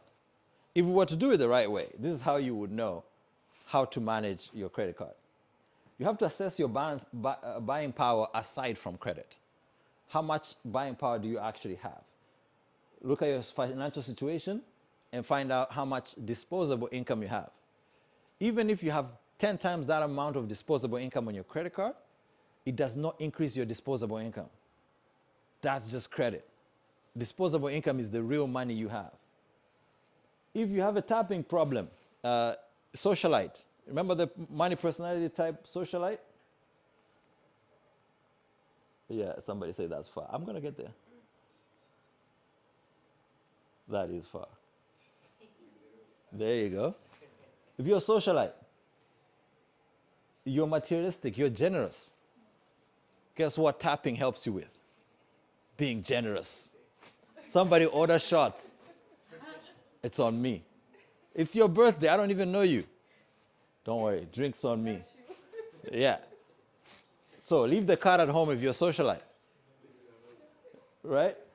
And if you're starting to carry a balance, go and renegotiate with your bank to get a lower interest. Actually call them. They can reduce the interest on your card. And if you're having a tough time paying, call them as well. They have hardship programs that will allow you to pay less and still keep your record intact that you've been paying as agreed. Remember, the credit score system is paying as agreed. So if your minimum payment is 500 and you cannot pay 500 and you negotiate with your bank to pay 200, it will count as if you paid 500 because you called them and you have a new plan. Now, don't abuse your credit card. Borrowing to invest, this cash advance situation, it triggers a higher interest rate by 10 points. Carrying a balance. You may or may not have a choice on this. If you have to carry a balance, create a debt repayment plan. Use the avalanche method, the debt snowball, consolidate, or balance transfer. Lifestyle inflation. The YOLO lifestyle. Sometimes you just want to take a break and Mexico sounds like a good idea. If it's outside of your disposable income, then it might not be for you. But guess what? You can add it into your disposable income by cutting a part of your disposable income and put it into a Mexico fund. Boom. Mexico fund, here we go. All right? So yeah, don't use cash advances. And sometimes the banks will do this to you. You've been paying well, they'll call you and say, we've pre-approved you for $8,000 more, $5,000 more. It means we want to give you more money. And that's good for the bank because there's a good mathematical calculation of if you give people credit, they will spend it. It's good business. It triggers what we call the wealth effect. You don't have to be wealthy, but I can make you feel wealthy. If I give you 3 choices, one is $10, one is $1,000, but there's one for $75. Even if you had $10 to spend, now you're looking at the middle part, the 75. You're like, you know what? I'm not like $1,000 rich, but this 75 sounds good. People always pick the middle. There's a behavioral psychology thing to it. If I give you more credit, the wealth effect will make you spend more. You spend more, I get more. All right, take advantage of welcome offers. Sometimes they'll give you, usually it's like $300-400 to join a credit card, to get a new credit card. That is a legitimate offer. It shakes out to like $300-400. But be careful that doesn't come with an annual fee. And be careful that once those points hit, you're not actually changing your lifestyle outside of your disposable income. Now, managing your career. All right? You maybe all have Canadian experience. If you don't have Canadian experience, get some. And if you have an industry you want to switch, get some mentors in that industry. Get some sponsors and network your way into the industry that you want to get. As I mentioned before, I'm in the middle of making that transition. I've seen people who do what I'm doing now. I've tried to befriend them. I've tried to see how they create content, how they put their imprint on, and then I do it in my own voice. It's very important to understand that part of what we talked about, increasing income, is offering more to the market. If I was working for Bank of Montreal, I can't do this without clearing this deck with the higher ups. But I'm doing it now, and Bank of Montreal can hire me to do it for them. So it's very important to expand who you're offering things to. And yes, you will have to do sometimes things for free, which I forgot if Imanzi is paying me, but it's important. The coffee. So it's very important that you focus on get a mentor, get a sponsor. The difference between a mentor and a sponsor, a mentor is more like somebody who's, showing you the ropes. A sponsor is somebody clearing out obstacles for you at the top of something. And my sponsor is somebody who's a 12-time author, a Canadian lady from Saskatchewan. We connected on the wellness stuff. She loves my work. Obviously, she's out of here. There's nothing I can do for her. But she sees where I want to go with this movement, and occasionally she will send me, okay, look at this. So you should do that for your career as well. And to convert foreign experience, certify, build your brand publicly, and yeah, do some free work, pro bono work. This is a fancy way of saying free. Yeah. So if you're just getting started, new hires get 7 to 8% more when they walk into a new building. Don't forget that. Set automatic savings and use compounding growth. Now, this is where we talk about investment. Who's excited? Who wants to talk about investment? All right. All right. Okay. So now that we've talked about everything but the main thing, let's talk about the main thing. The only way you're going to retire is not retiring and then working. You're going to retire because you got a bag that is paying bills while you're out here raising grandchildren, chilling. Hey, if you don't have grandchildren, that's also fine. You can go to the Mexico trip we talked about. Right? So the first part of creating money with investments is you have to create savings, non-negotiable. How investments work is you take labor money, you turn it into capital. The quicker you do it, the better. The national average is 7%. Now, you can be average or you can be more ambitious. If you cannot do the 7%, you can make more money by offering more to the industries and to the market. The side hustle, they're asking for a raise. You get what I'm saying? So aim for the 10 to 15% we talked about, and then you have to invest with tax advantage. Tax deferral is paying taxes later versus paying them today. The advantage of paying taxes later is that when you pay them, you have more money. Canada has several different ways you can defer your taxes. RSPs, TFSAs, FHSAs. So FHSAs are for people who are trying to buy houses. There's a new account that actually helps you that if you deposit money, it reduces how much you pay in taxes, and then you can withdraw it to buy your house without, tax-free. So that really helps out when you're investing with a tax advantage. So choose a savings goal. The three that you can take here is your ticket home, your down payment, and your emergency fund. Those are three relevant ones. But the number one step is to create savings. Once you've created savings, then you have to put the savings into compounding growth. Compounding growth is how you actually get ahead. Like I mentioned before, the salaries are increasing at 2%. The assets are increasing at 8%. So you can see the assets are going to go further, faster than salaries. So the more you get into the assets, the better. So what happens with compounding growth? Compounding growth is that when you invest $10, next year is going to be, let's say, $12. And then the year after, it will be like you've invested $12 now. Now it's $13, 13, 12. The math gets mathy, but you get what I'm saying. It reinvests on itself, and it keeps growing, and it grows faster than your income.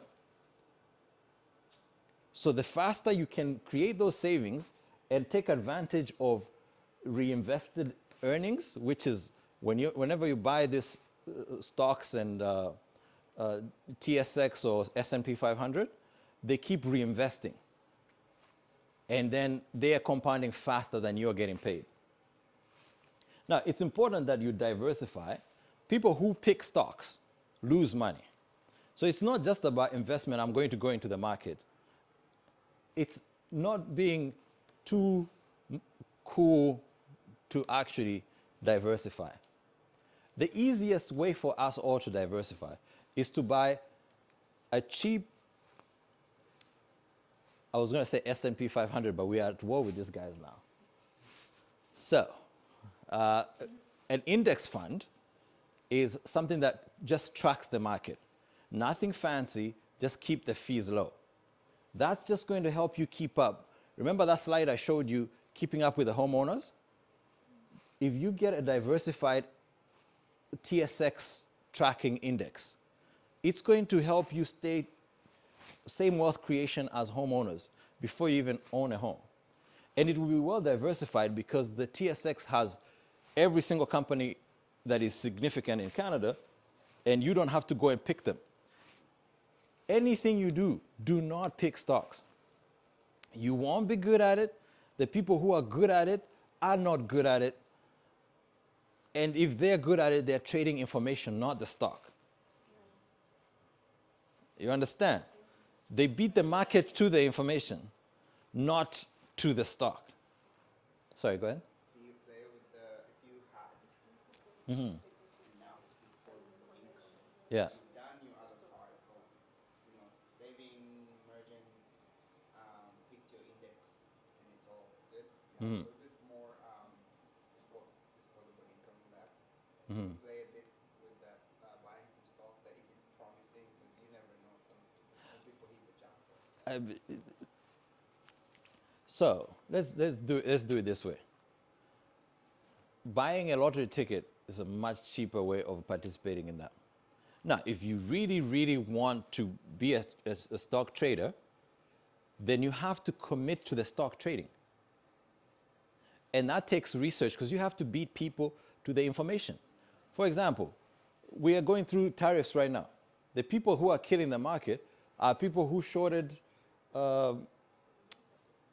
NVIDIA before DeepSeek came out. If you did not know that DeepSeek is going to come out, no matter how good of a trader you are, you're not going to catch that trade. So if you want to trade, do it for fun. Take 1% of your funds, no more than that. This goes for Bitcoin as well. This goes for Forex. This goes for everyone who tells you to play options. It's playing. It's playing because you are not going to be able to take 8-9 hours of your time to do your job and then beat somebody who's a professional 9 hours trader to the information. And if you can't win that information, thank you for playing. You're just contributing the funds to the people actually doing the trading. If you find it fun though, because some of us are analytical, I've played stock trading before. You want to test your mettle against the math. Hey, do it. Do it with 1% of your funds though, because you're going to lose. Even the people who don't trade, they just move money from one fund to another. If you miss 4 days of the best days in the market, you lose 40% of your return. So not being in the market itself, just moving funds around, you're going to lose money. So being actually outside trying to figure out when to come in, even more losses. So if you can, sure, but diversify, please, on your bigger retirement money. And then stay disciplined. Buy small, buy consistently, dollar cost average. whenever you get paid, you send the money to the market. Don't try to be like timing the market. Nobody can do that. Like I said, if you miss the 4 days that are the best in the market, you lose 40% of your return. And you don't want to lose the 40% of your return. Plus, I've told you 98% of fund managers do not beat the market. So just buy the market. Choosing an advisor. You walk into a bank, the people that you see mostly are salespeople. They are mutual fund salespeople. They don't have what they call fiduciary duty. Fiduciary duty is, I have the duty to do the best for you as my client. Mutual fund salespeople do not have that duty. They are not bound by anyone to do the best for you. CFPs are. A CFP is a certified financial planner, and for them to be a CFP, they swear to do their best for you. It's kind of like your doctor. They've got to do what's best for the patient, but not everybody else. So know when it's your advisor, what kind of advice you're getting. Because mortgage salespeople, realtors, insurance salespeople, I have insurance license. It doesn't tell me that I should do the best for you. It says I should do the best for me for sure. So you're in control. Make sure you choose the right advisor. If you don't feel that they're doing the best for you, get a second opinion. Understand the fee structures. If you want to get just good advice, fee-only people will give you good advice. But sometimes you don't want to pay for that advice, so you've got to go and get the regular available advice, and then you've got to be financially literate enough to know when somebody's giving you bad advice. And one way to do that is just get a second opinion. Play them against each other until you find, okay, this person told me the truth the first time, so that's my person. And then check for compatibility. Sometimes it's a personality thing. Like, it does sound like dating. It's kind of like choosing your therapist as well. Sometimes you just don't mesh. Like, the energy is just not there. You're like, you know what? You're probably good for somebody else. Some advisors are more cutthroat. They're like, you know what? You do this and that's it. And some people really want to be told like that. Some are more laid back, like, hey, listen, what's important to you? And some are kind of aloof, like, what do you think? Yeah, check for that compatibility, because people who trust their advisors do 15% better than people who don't, even if it's the same advisor. So you'll do less, you will be fighting the advisor. And every advisor will take a meeting, so find one that works for you. What's in 2%? So this is when an advisor gives you advice that works for you or works for them. This is what can happen, right? So this is over 40 years. Whenever you hear mutual funds from the bank, they usually have a management fee of about 2%. This doesn't sound so crazy. So, it's all right. The average management fee is actually 0.5 now in the market. If you go to Wealth Simple and you want to buy an index that tracks the Canadian market, just like that, it's about 0.5. However, if you go into the bank, they might give you something that works for them. This is what 2.4% will do. Over 40 years, instead of having almost $1 million, half of it will be gone, off of the change of 1%. So are we now understanding why it's important to pick an advisor, then get a second opinion? And even after they've advised you on what to buy, make sure somebody looks at it. And if you want to look at it yourself, look at this number, MER. If it's over 1%, you might be in territory where you're like, I need a better advisor. I don't want you to go become an investment advisor yourself. Just know when somebody's doing right for you or not doing right for you. All right, now that I've spooked you all, this is a good reason why you should invest behind a tax-advantaged account. If you had a chance to get money in 6 different ways, the best way you should get the money is probably win the lottery. In Canada, they don't tax the lottery. Yes, in Canada, Even gifts, they don't. yeah, they don't tax gifts. But if you get it as interest, you will get taxed 30%. But if you get it in a tax-free account, you can just withdraw it. There's no tax as well. If you get it as capital gains, this is like you have an asset that appreciated. Capital gains is the gain on the capital. It gets taxed at half the amount. So only half gets taxed. The other does not get taxed. The others get a little bit more complicated. And there's a real estate investment trust, which also does not get taxed fully. So if you buy real estate investment trusts behind the tax-free savings, then you don't get taxed on the real estate investment trust. That gets a little bit more complicated. But what I'm saying is invest in your tax-free first. If you have RSP matching at work, make sure you take the RSP matching first. The matching funds are the sweetest money you ever find on the market. Because if you put in $3 and they put in the fourth dollar, there's no other return in the market that you can find. And most of you at work will have something like that. And if you don't have something like that, then start with the tax-free savings. Tax-free savings will help you grow the money and have the ability to withdraw it should anything come like unexpected, and withdraw it tax-free, and then the space resumes. All right, so any questions? Yes, sir.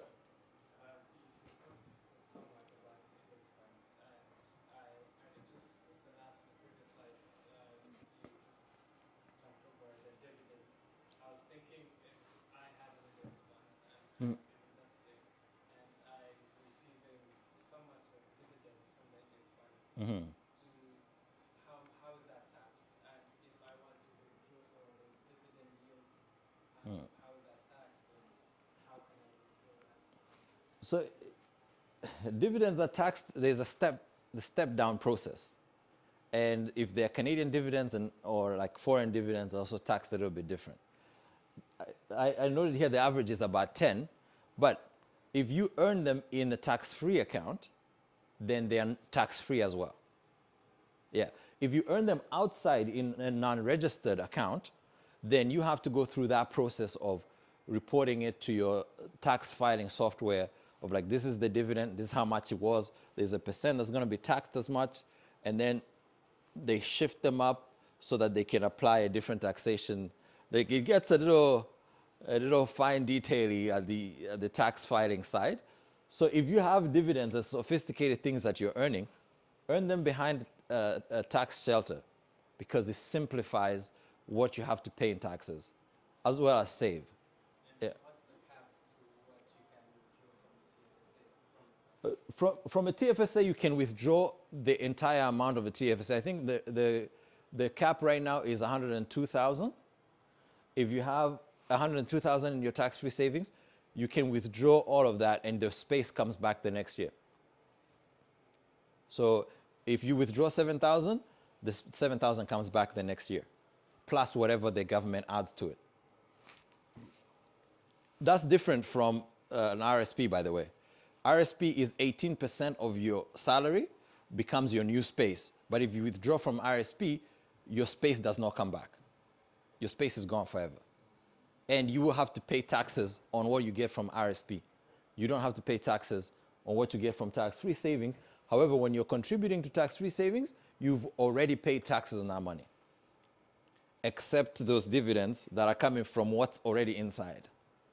If it grows inside the tax-free, no taxes. But for you to insert money in, that money is already post-tax. FHSA is the baby between those two, where you contribute money that you have not paid taxes on and you withdraw tax-free to buy a house. Yeah. Just to break it down even further, maybe just in very basic layman terms. Like Yeah. For, let's say, let's use scenarios. Yeah. A newcomer, right? Yeah. Newcomer coming to the country, they go to their bank, which, they tell them, okay, go to your bank, and you tell them, okay, they'll get you set up.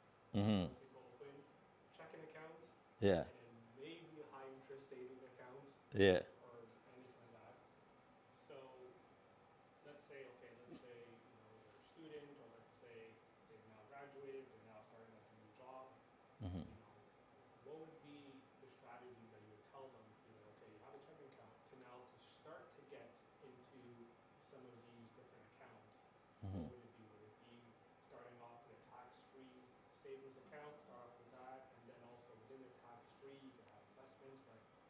That's an excellent question. So somebody's just getting started. They're like, okay, what accounts do I need? First, you need a checking account to get through your bills and your payments. And then you need a high interest savings account. You put maybe 2 months of expenses, 3 months of expenses, if you have that. And then after that, the account you need is the tax-free savings. The tax-free savings, the reason why I say tax-free and not RSP is because I'm assuming where you're starting, your income is going to keep growing. Your RSP gets more important as your income grows. Your tax-free savings is important immediately. So you get that high interest savings, that checking account, and then your tax-free savings. Inside your tax-free savings, you can buy every single investment on planet Earth, and you can start growing your money. Once you start to see income rise, then you can start engaging the RSP strategy. As you make more and more and more money, that RSP space becomes more useful. Using your RSP space before you make more money is a waste of RSP space. Because you'd rather pay the taxes now and save them later at higher income bands. Yes? Okay, so Where am I getting the money that I'm putting in the tax-free account?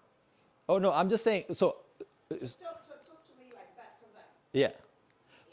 So the money that you're putting in your tax-free is outside of your savings, money that you're not going to need tomorrow. If you take money that you need tomorrow and you put it in a tax-free savings, it takes 2-3 days for it to go from tax-free savings back into your account. So if your car breaks down, it can't be the first thing that you tap into. Yeah. Yes. it can work as a savings account. It actually is a savings account. Yes. But it's kind of like one level separated from the high interest savings account is kind of the savings account you have there. And you just put money in there, it earns maybe 2 or 3%. So you put 1 month, 2 months of expenses in there.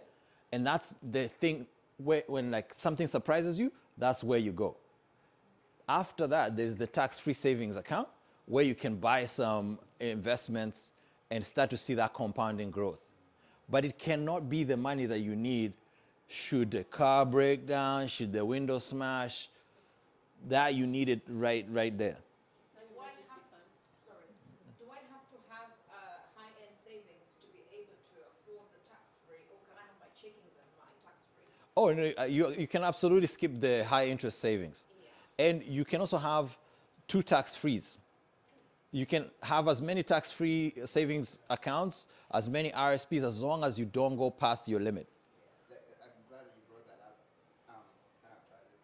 But is there a way to track if you are not going over the limit if you have more than one tax-free? Absolutely. Like in real, 'cause In real term, you can go into your My CRA. Every one of you should go and sign up for My CRA, and you can see your limits of all your things.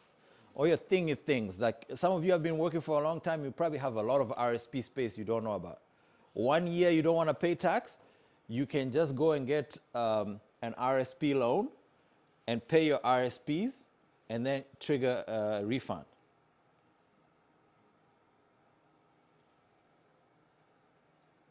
Yes, there's something called an RSP loan. It's just one of those things the banks don't push because it's not really not profitable. But if you have a bonus that is coming, and you know there's a gap between the end of the tax year is February 28th, you can get a loan between January and February to go into your RSP, trigger a refund. But I say that to say, sign up for My CRA. It's going to take a week. They'll send you a document that allows you a password to come in. Once the password allows you to go in, you'll be able to see your TFSA, your FHSA, your RSP, neatly arranged. And your 8 years of your history of paying taxes too. So, don't they update that just once a year though? no, if you get reassessed, they will update it as they have been reassessed twice. Yeah, they stay on top of it. But most of the times, if your taxes are not changing, they will not change it. Oh, you mean the values, So, like the balances? yeah, like that cap that they. Yes, they will update it once a year, Okay. because tax-free also updates once a year. Once they know how much you've withdrawn, how much the government has added, they will do that calculation and put it in your MyCRA. Yeah, normally you'd see that as your contribution rule. Like Yes. you always grow and change if you go into an account. You always see annually that your contribution rule is changing. Yeah. That's how they write it, contribution rule, meaning the amount is besides it. It's very neatly arranged. And when you go to borrow for your house, having MyCRA is going to be so important, because you can just go and print your taxes and your documents, and it's not going to delay you being approved for a mortgage. All right, so understanding taxes and accounts, your tax responsibilities. We have a progressive tax system, which means the more you make, the more you pay, which also means you have to file. You have to send a return every April 30th. Not after April 30th. After April 30th, if you have a balance, you're going to pay 1% per month until you settle with the CRA. So you have the responsibility to report. And I know some of you may not have reported. You can have so many years where you have not reported, but it's going to catch up to you. So please settle with the government. You might even have a refund. Sometimes when you think, I didn't make enough money, you're actually leaving money on the table, because the government will send you some of the money that you may have paid through your employees. So make sure you file by April 30th. By end of February, you should be getting all your tax documents. Whoever you worked for, make sure they have your current address. Don't send your information all over your past and previous addresses. The tax accounts we already talked about. Make sure if you're investing or you're putting money aside, it's in a tax advantaged account. And when you put the money in there, don't leave it in cash. Make sure you invest it. 36% of Canadians keep the money in cash. There's no use in having cash in a tax-free savings. Invest it when it gets there. Tax rates are like between the federal and provincial. I just wanted to highlight how much I do not like HST. I actually did when the Prime Minister passed. I think Moroni is the person that passed them. I wrote a big thing on LinkedIn about thank you for HST, because this was supposed to reduce prices for Canadians, but it ended up not doing so, and now we have it permanently. Also, income tax was supposed to be a war tax one time, and as you can see, we are up to 40-something%. Anyway, sorry, I rant. When it's time to file your when it's time to file your taxes, most of your taxes are actually simple enough you can file them yourself. When somebody's charging you $150 to file your taxes, I challenge you to go and find TurboTax and try to do it yourself. The first time you do it yourself, you might have some jitters, but you might have two tax filings. If you have one job, you might just have one form. If you have tuition, you might have another form.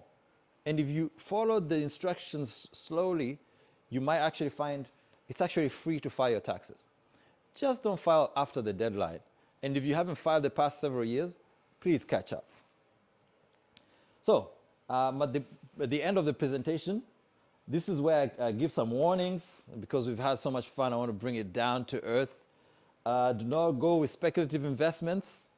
This is the buying art, buying Bitcoin, buying Forex, whatever you decide to buy.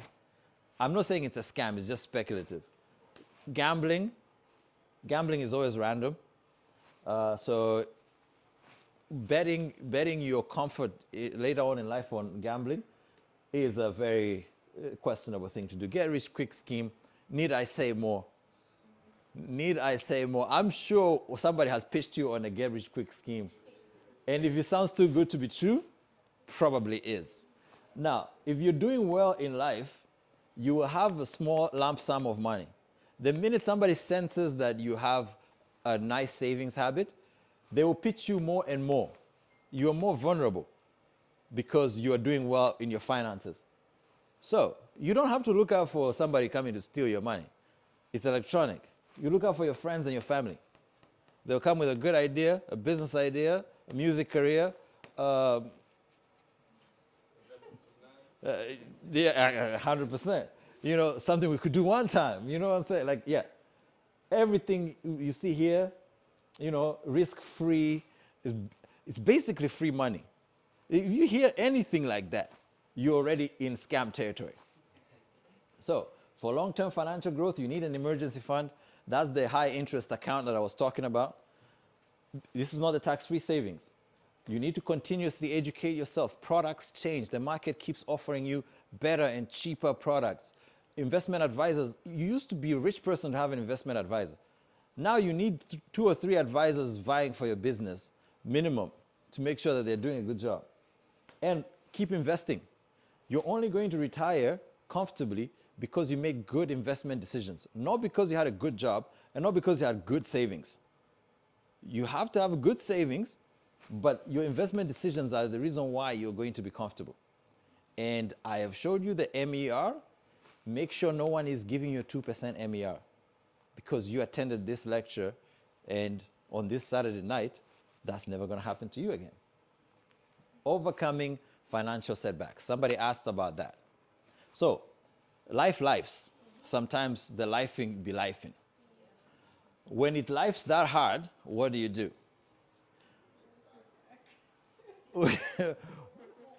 The number, yeah, take a nap, okay. Pasta, eat some pasta, but after you've done all of that, which is coping, we have to get past the coping to accepting, okay? Sometimes the simplest thing is, number one rule of holes is to stop digging. If you're in a hole, stop digging. Whatever got you there, got you there. But there's further to go. Like if you ever have to ask yourself, how bad can it get? Oh, I've got news for you. It can get much worse.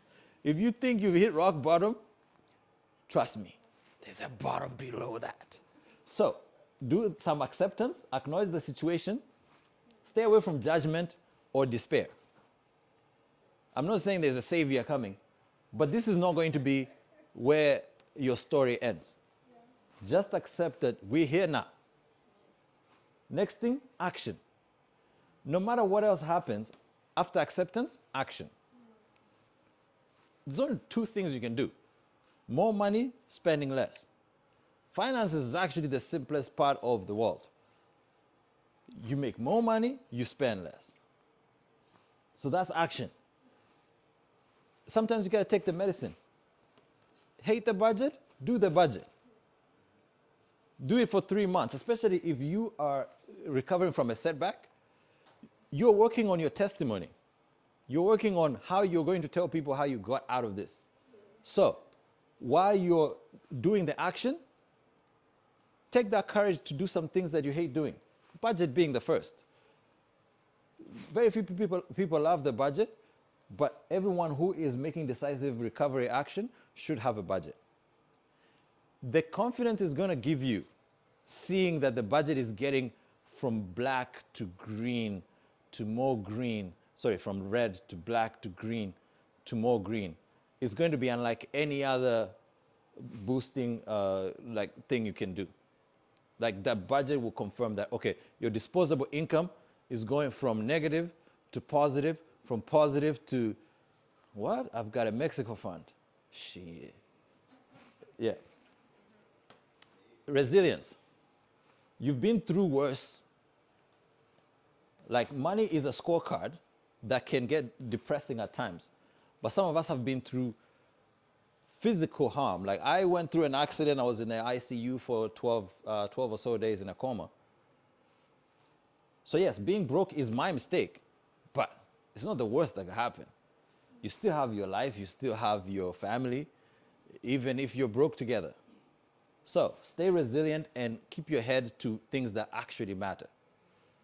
And it's not always a matter of like, oh, let's talk about investment. We're also talking about stopping working, right? Like you're not just recovering to go back to just good. We're recovering to start the momentum towards retiring, hopefully early. And I'm not saying retiring as in you stop working. As a person, I don't actually think I'll ever stop working, but I want to work on things that I want to work on. I want to work on with the boss I want to work for. I want to work with the people. I want to do the work that fills my cup. That is part of your retirement. When you're doing retirement planning, understand that that's part of what we're doing. We're taking those savings as the freedom fund to actually get to the work of whatever your ministry is. For me, it's financial wellness. I will forever be doing a version of this. All right. So, Quick question. You mentioned a retirement account. yeah. How is that related to the other accounts? Are you suggesting creating a different whole account where you... Yes. Yes. So the retirement account, the tax-free savings account is where you start investing money. The retirement account is a different account. It's called the RRSP, and it works in tandem with your pension. If you're getting a pension at work, it will reduce how much you have available in your retirement account. But the retirement account is separate from a tax-free savings, but it also has tax protections. Whenever you put $10 in your retirement account, it reduces your income by $10, so you don't get taxed on that $10. Yeah. Yeah. Okay, so this is the last part, protecting your wealth. We spoke a little bit about this. Once you've worked so hard earning this, you want to make sure you keep it. You've worked and grind so hard so your family can enjoy these good things. You don't want an accidental death to like take us all back. So get some insurance to protect you being able to do your work. Get some insurance to protect if the worst happens. Your family should not fall back in lifestyle because you passed away accidentally. And that also brings dignity in walking around knowing that, hey, listen, I'm not like going around like I'm ready to die, but I'm like, that's not the worst that could happen.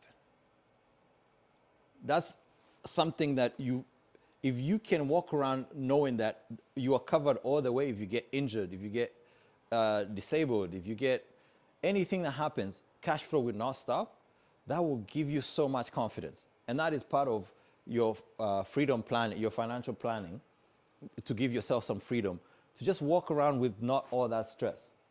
Estate planning, beneficiaries, once you have these accounts and you've set up your TFSA, you've set up your RSP, you need to designate who the beneficiaries are. If you don't designate who the beneficiaries are, the money is going to go to the government to distribute to your beneficiaries. So you've got to get a will. It's easy to get a will. Write something down. Hey, my red shoes, if I happen to pass, they go to my sister. My TFSA goes to my mother. And then have 2 people sign it. That's a will. As long as 2 people witness it, it's a will that works. If you want to do it professionally by yourself, there's an organization called Willful. Erin, is it Erin? Yeah. Erin Berry, she's the CEO of it, the founder and CEO. She's very cool. Hopefully one of these days we'll work together, but we are one of the communities that lag behind in creating estate plans because we think we don't have a lot. Guess what? The government will take a percentage of that you think is not a lot to distribute it back to your people because you do not set beneficiaries on your RSPs and on your TFSAs, on your FHSAs, and on your really nice shoes. Okay? And fraud prevention.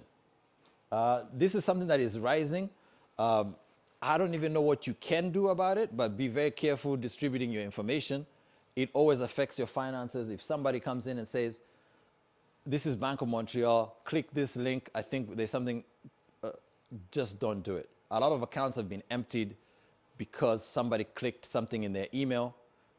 If you have trouble, just look at the back of your card, call the number at the back of your card. Most financial organizations will not reach out to you on WhatsApp, text message, email, without you asking them first. So I always put it in there to let you know that you could be doing all of these things right, and you click that phishing email, and some Nigerian prince from Alabama that is now stationed at in Germany needs your money real quickly, and now all of that progress is gone. So that's part of fraud, and fraud has been a really big deal. Now, happy International Women's Day to all the ladies in the room. We treasure you. Unfortunately, this is some somber news, because part of the reason why I want to impress how important it is for you to get your life insurance early is because of all the things that affect us the most. These 3 cancers are the most prevalent, almost twice as much than the general population. So ladies, please get at least a little bit of life insurance when you're young. The early diagnosis is going to save you, of course, but this is not like a health thing. This is a money conversation. The cost that is going to cost you the later that you go is going to factor in the fact that this is a high exposure. So this is ladies specifically. Even if you get a little bit, like I mentioned earlier, $10 gets you like $100,000 in life insurance. If you don't have a mortgage or like things that you're covering, just get $50,000, $5. But you're prepared just in case you get a scare like this. That would triple or quadruple how much you have to pay for life insurance. So just to put a button on that, life insurance is better to have when you're young and healthy. When you're older, I'm not looking at myself, and less healthy, those prices are going to be astronomical. And life insurance is the second most important part of an estate plan. The first one is investment, everything you're doing with your savings. Creating the savings and make sure you invest them, buying the assets and keeping them insured away from all the things that could ruin them. Second part is insurance. Rich people actually use it as the first part. There's a part of insurance that is like a tax cat and mouse situation that rich people use. Rich people do weird things with money. But go ahead. Now, I was just going to throw in prostate cancer as well. I'm not sure if It's not twice. The reason why it's not here, it's not twice, but it's higher in black men. Mostly because the diagnosis, the doctor visits, everything is lower in black men. Okay, yeah. Let's go at the same time. So, finally, you're not going to do it just by yourself. What you talked about, leveraging family ties. We have big families, and some of us are here alone sometimes. Create your own support systems, right? Create a community around your finances, people you do good things together. If you are unable to do brunch every week like your friends do, make sure you organize a brunch where they come to your house. Now it's cheaper, but don't isolate yourself because the money situation. Also, don't do it because they're doing it. You're going to have a credit card balance. Discuss with your families things like we just discussed about insurance. Don't just take it for yourself. Go and take it to your families. And then mentors. Find people who are doing things the way you think should be done. Ask them questions.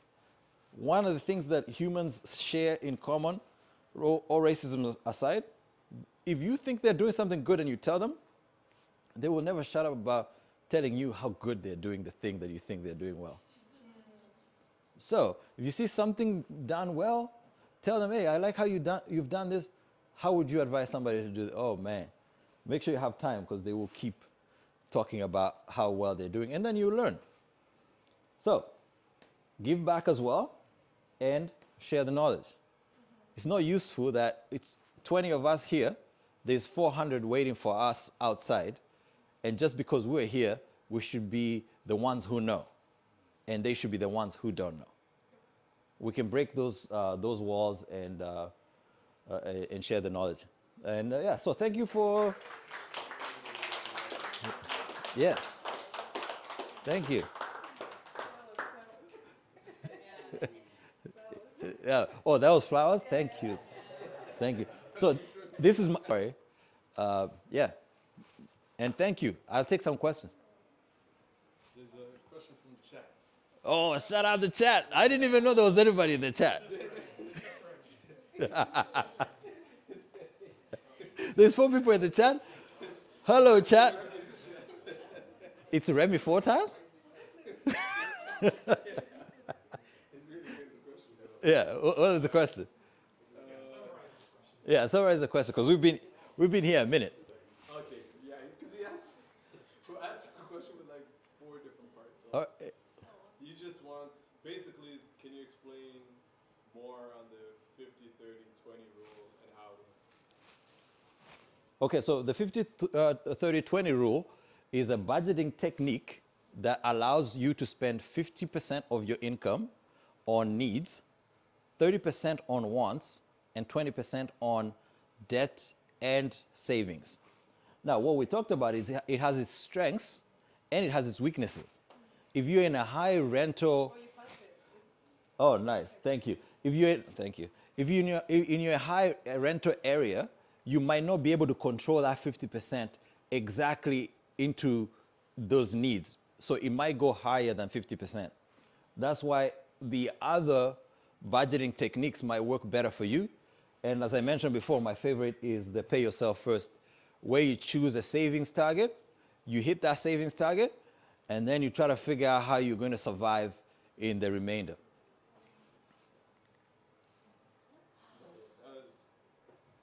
That for me, I think that answered, because he just asked it.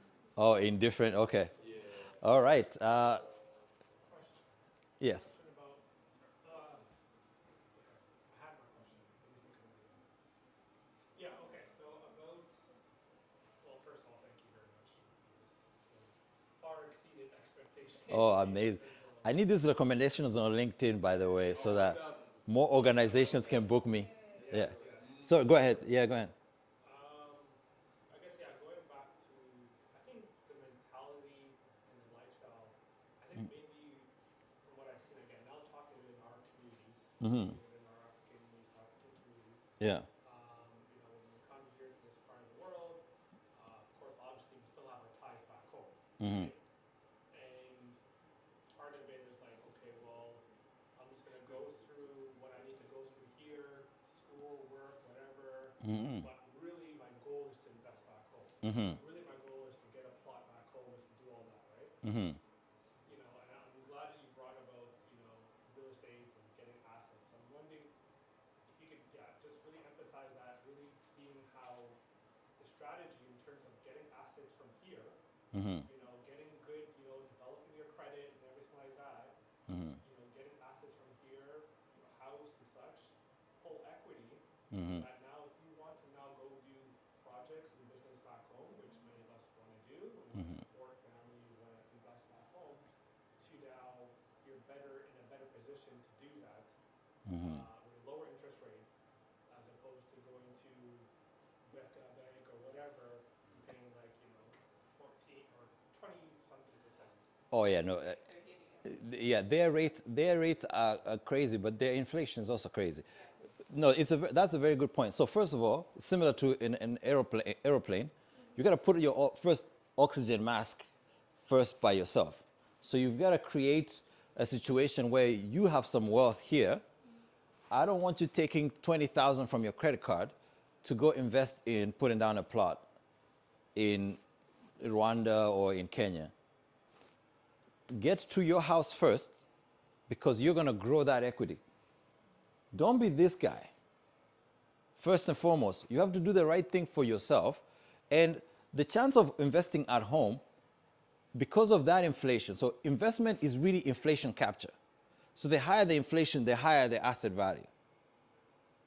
Like, some of what you read will be like Weimar Germany before the World War, or Zimbabwe. The classical example is Zimbabwe. Asset values will go up really quickly because inflation was up. So inflation is bad for people, regular people, but inflation is not that bad for investors. So that's why there's a good case study of like a growing economy like Rwanda taking some leverage money here, but it has to be at a good percentage. So put on your oxygen mask first. Create your own situation where you have your house, your equity, your assets. Leverage those assets at good rates. If a credit card is like 21 to 29%, that's a terrible rate. A mortgage is about 4 point something percent. If you have more than 20% equity in your mortgage, you can withdraw up to 100% of your mortgage, leaving that 20%, at that 4 or 5%. Now, if you're taking that and you're investing that at 27%, you can see why there's leverage in investing over there. Now, if you take a credit card at 21, 29%, you're not going to make it. The interest rates will crash you here, and the inflation chances will crash you there as well.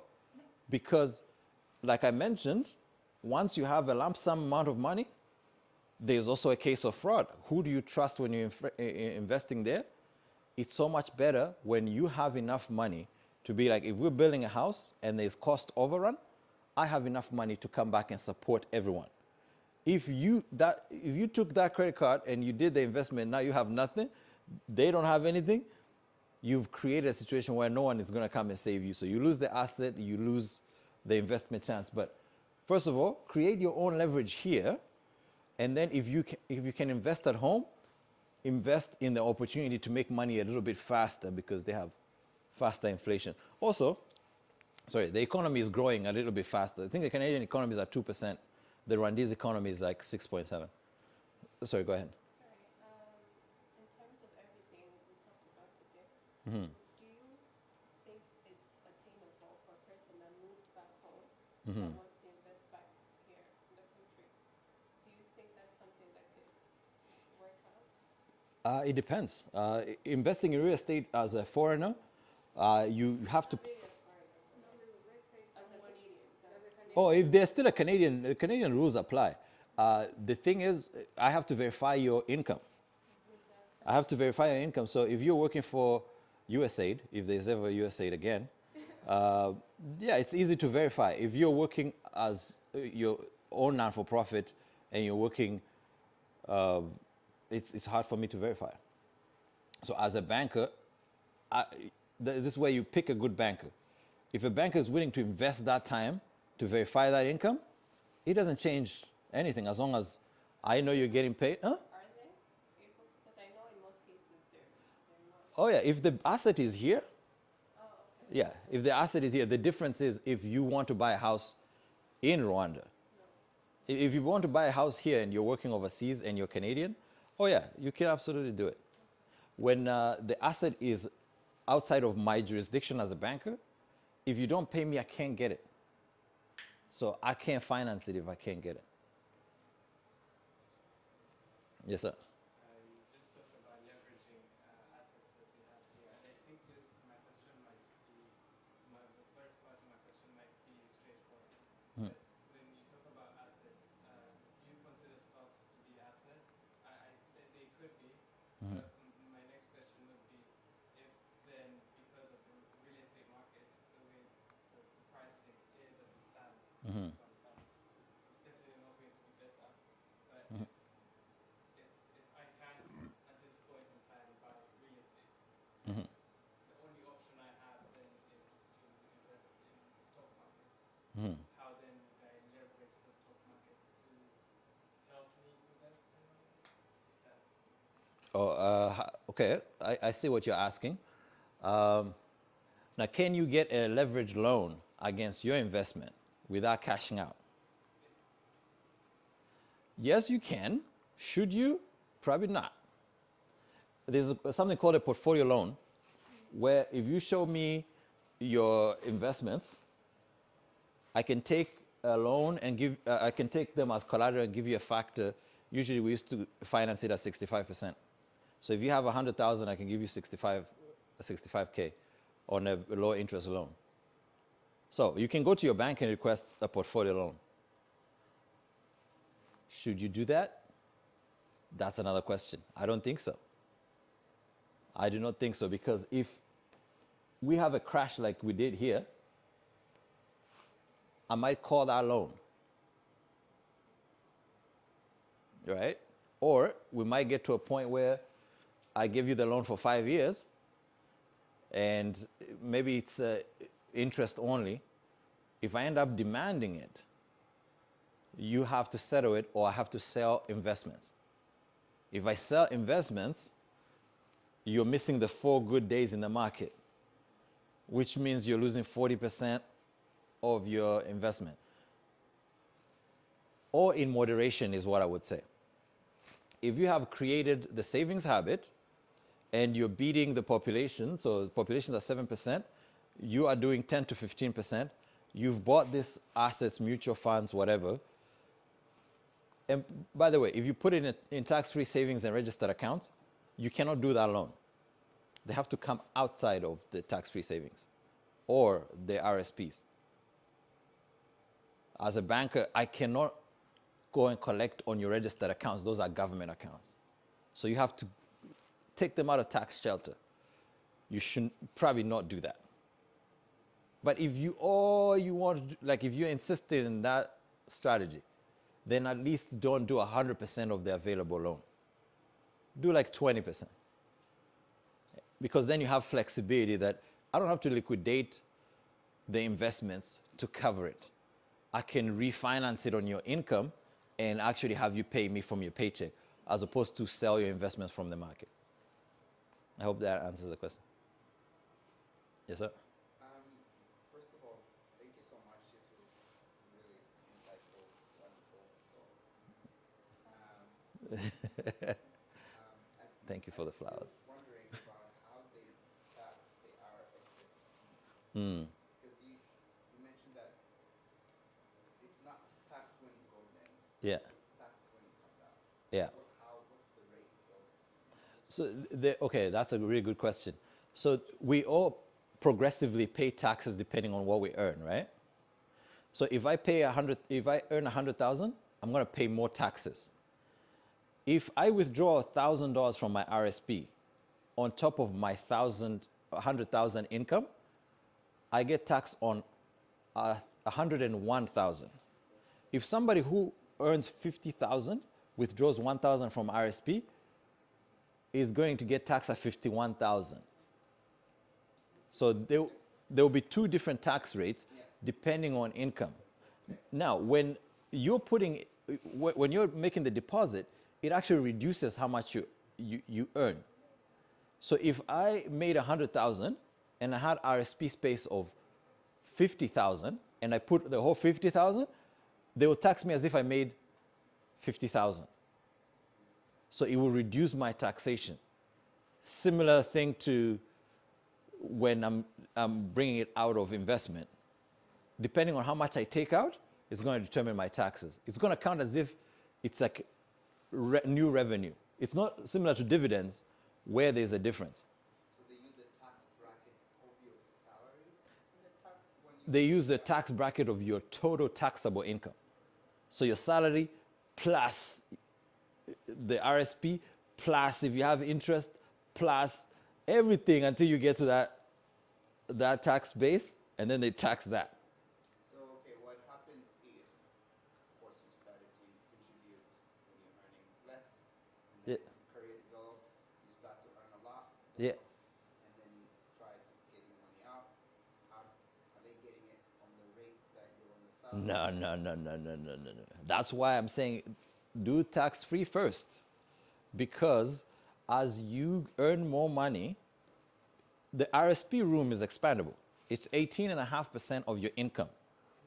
So 18.5% of however much money you earn, up to I think 250,000, is going to be available as RSP space.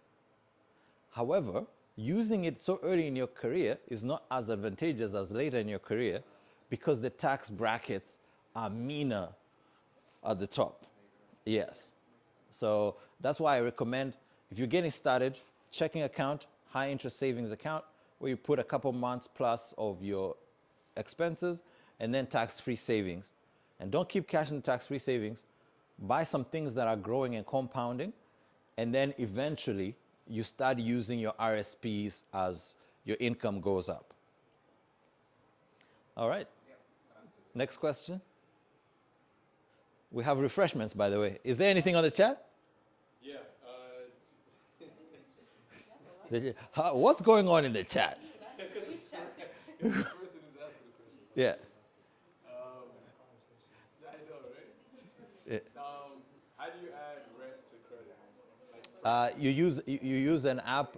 There's CheckC. There's I think Borrowell. There's an app that you use that can take up to I think 36 months of rent payment and add them to your credit. That would be nice.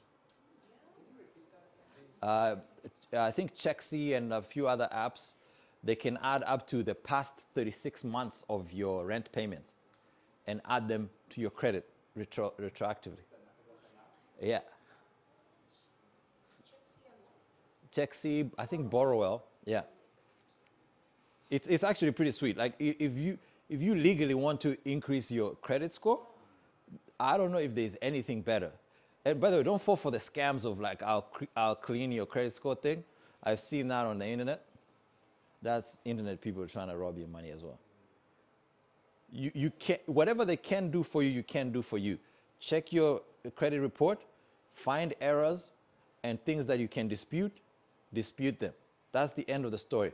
Nobody's cleaning anyone's credit. If you took the money and you didn't pay it back, it's going to be there.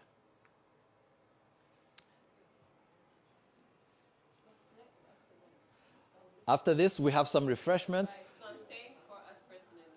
Oh, okay. What What should you be thinking about next? yeah, I did the test a week ago, surprisingly. Oh, yeah? Yeah, I told me what I needed to do, and I already knew what I needed to do. That's awesome. That is awesome. Yes. That is very nice. So, okay, so while we wrap up, I would, It was on his, on my profile. yeah, profile. Yeah. So, ladies, gentlemen. Oh, yeah, one last one. Okay, one last one. Okay. It has to do with like tax returns, Yeah. tax refund. Okay. Is there like I'm going to summarize kind of what the Yeah. they asked, is it normal to get a tax refund 3 days after filing it? And what's the normal like period? What's the normal expected period to receive a tax refund after you file it before the expiry date? Okay, so it's gotta go with a successful assessment. The earlier you file, the less volume there is at CRA. The more straightforward your taxes, the less tinkering the machine has to do. So if you're self-employed or you have any sort of like advanced credits like medical credits or disability credits, those would take time. If you just have one paycheck and a T4 and you contributed a bunch in your RSP, so there's going to be some kickback, and you file March 1st, that will go through the machine and come right out, no problem. If you file on April 30th together with half of Canada, I don't know how long it's going to take. But similar to like waiting a queue in the mall, the closer you are to the drop date, if you're on African time when the tax filing, it's going to take a little bit longer. It's going to be on African time too. Right? Like African time in, African time out. Yeah. So somebody asked a question, what should we be doing next? Everyone can go and do the financial wellness score and find out what you should be focusing on. One thing. I wasn't here. Is that chart? Do you have it? You should. 'Cause I think I wasn't here when that started. Yeah. Where is it? I don't know if I have the scan for it. I think you do. Yeah,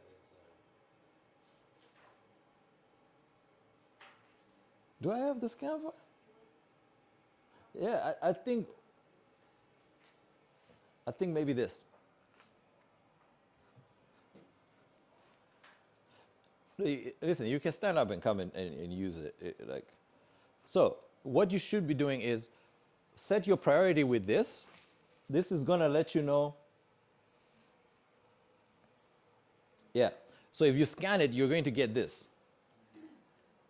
You can come and scan it here. Once you get this, you can click Discover Your Financial Wellness Score. It's going to tell you your next step in your email. And then follow that next step. Like, you don't have to do 10 things at once. Just do one thing. But at the same time, what I would advise you on is, if you have a job, remember, asking for a raise is something we're not doing very well. If you have investments, make sure you're not paying crazy fees. If you don't have an emergency fund, make sure you're creating an emergency fund. Start with a 7% as your target, but try to stretch it to 10, 15%. That's really 1, 2, 3. And if you want to talk to me, by any means. So you can come and scan it here. Oh, you scan from there? Oh, okay. I was like, that's a powerful phone. All right. All right. Any questions? I have one last one. Sorry. Yes. No. Go ahead. I'm here for that. Why is it that, when they give you that credit card and it's whatever limit, 500,000, but when you check your score, the credit, even if you paid off everything, it's never like the full amount. See what I mean? Like, I think if it's 10,000, it's probably going to be like 9,000 and seven something. It's never like 10,000 is what, even if you don't use anything. Well, I'm not aware of that. Like, I have a credit card paid off that is completely paid off. It shows in your balance Yeah. 10,000. Yeah. Yeah. I don't know. I don't know. But you don't leave that $1 go unpaid. They will charge you as if you have missed the payment. This is where setting up those automatic payments is very important, because you might miss 2 cents, and that 2 cents might be what, like, it trips you up. Or I guess it says that you have this amount to use, but it's never like that full amount. No, it's like a. Well, you might have to check. You might have to check and make sure that it's not like some weird thing that came through. But please don't miss those. No matter how many cents it is, don't miss that as a payment. Set up automatic payments from your savings to make sure that if it's 2 cents, 20 cents, it clears it out from the savings and you save your account. I have a question. Yes. Like, normally, for people who are new to the country, they will tell you, like, try to make expenses using your credit card to build your credit history. But then, let's say you build it now, you're good, or you're at a decent amount, and then you're not doing financially well. Let's say you lose your job. Let's say you have other responsibilities that maybe it will overweigh your financial capacity to keep your credit. That maybe you may end up in a situation where you hurt your credit score. Do you advise someone to keep spending on your credit cards, or you advise someone to stop spending on credit cards and try to meet your ends within your money within your checking account? Like, how do you advise someone on the credit building journey that they're on when they're facing setbacks now? So the first thing to know is that in 6 years, you can go back to pristine credit. Like pristine. The average is 6 years? No, it's not average 6 years. In 6 years, like, if you've messed everything up, like you've set everything on fire, in 6 years, you can go back to 800 credit. So that's why I'm like, the resilience part of it is something we have to talk about. It's not just a numbers game. It's a matter of, like, you have to know that there's light at the end of the tunnel. Now, spending on credit card, people, like, there are two halves, right? The 35% is how you're paying your bills. That's the most important part. If you're spending on a credit card and you're paying off your minimum payment, that's a successful payment. If you stop spending on your credit card and you don't pay your minimum payment, even if it's $10, you're still doing worse than somebody who has 90% utilization and they're paying minimum payment. 90% utilization is going to drop your credit score, but you didn't do anything wrong. You just have too much debt outstanding. So whether you spend on debit or you spend on credit, just don't miss your minimum payment. And if you're rebuilding, you want to bring that utilization back into that 30%. But do you advise someone to keep spending on their card or to spend with the money within the checking account and hold, like press a hold button on the credit card, swiping? It's like a, what's heavier, a pound of feathers or a pound of rocks? If the spending is needs-based, it doesn't change the disposable income. You spend more than your disposable income, whether you spend it on your debit or you spend on your credit, you're still spending more than your disposable income. At least the credit card has some rewards. Yeah. The problem is if your spending is higher than your disposable income, then you're accumulating debt.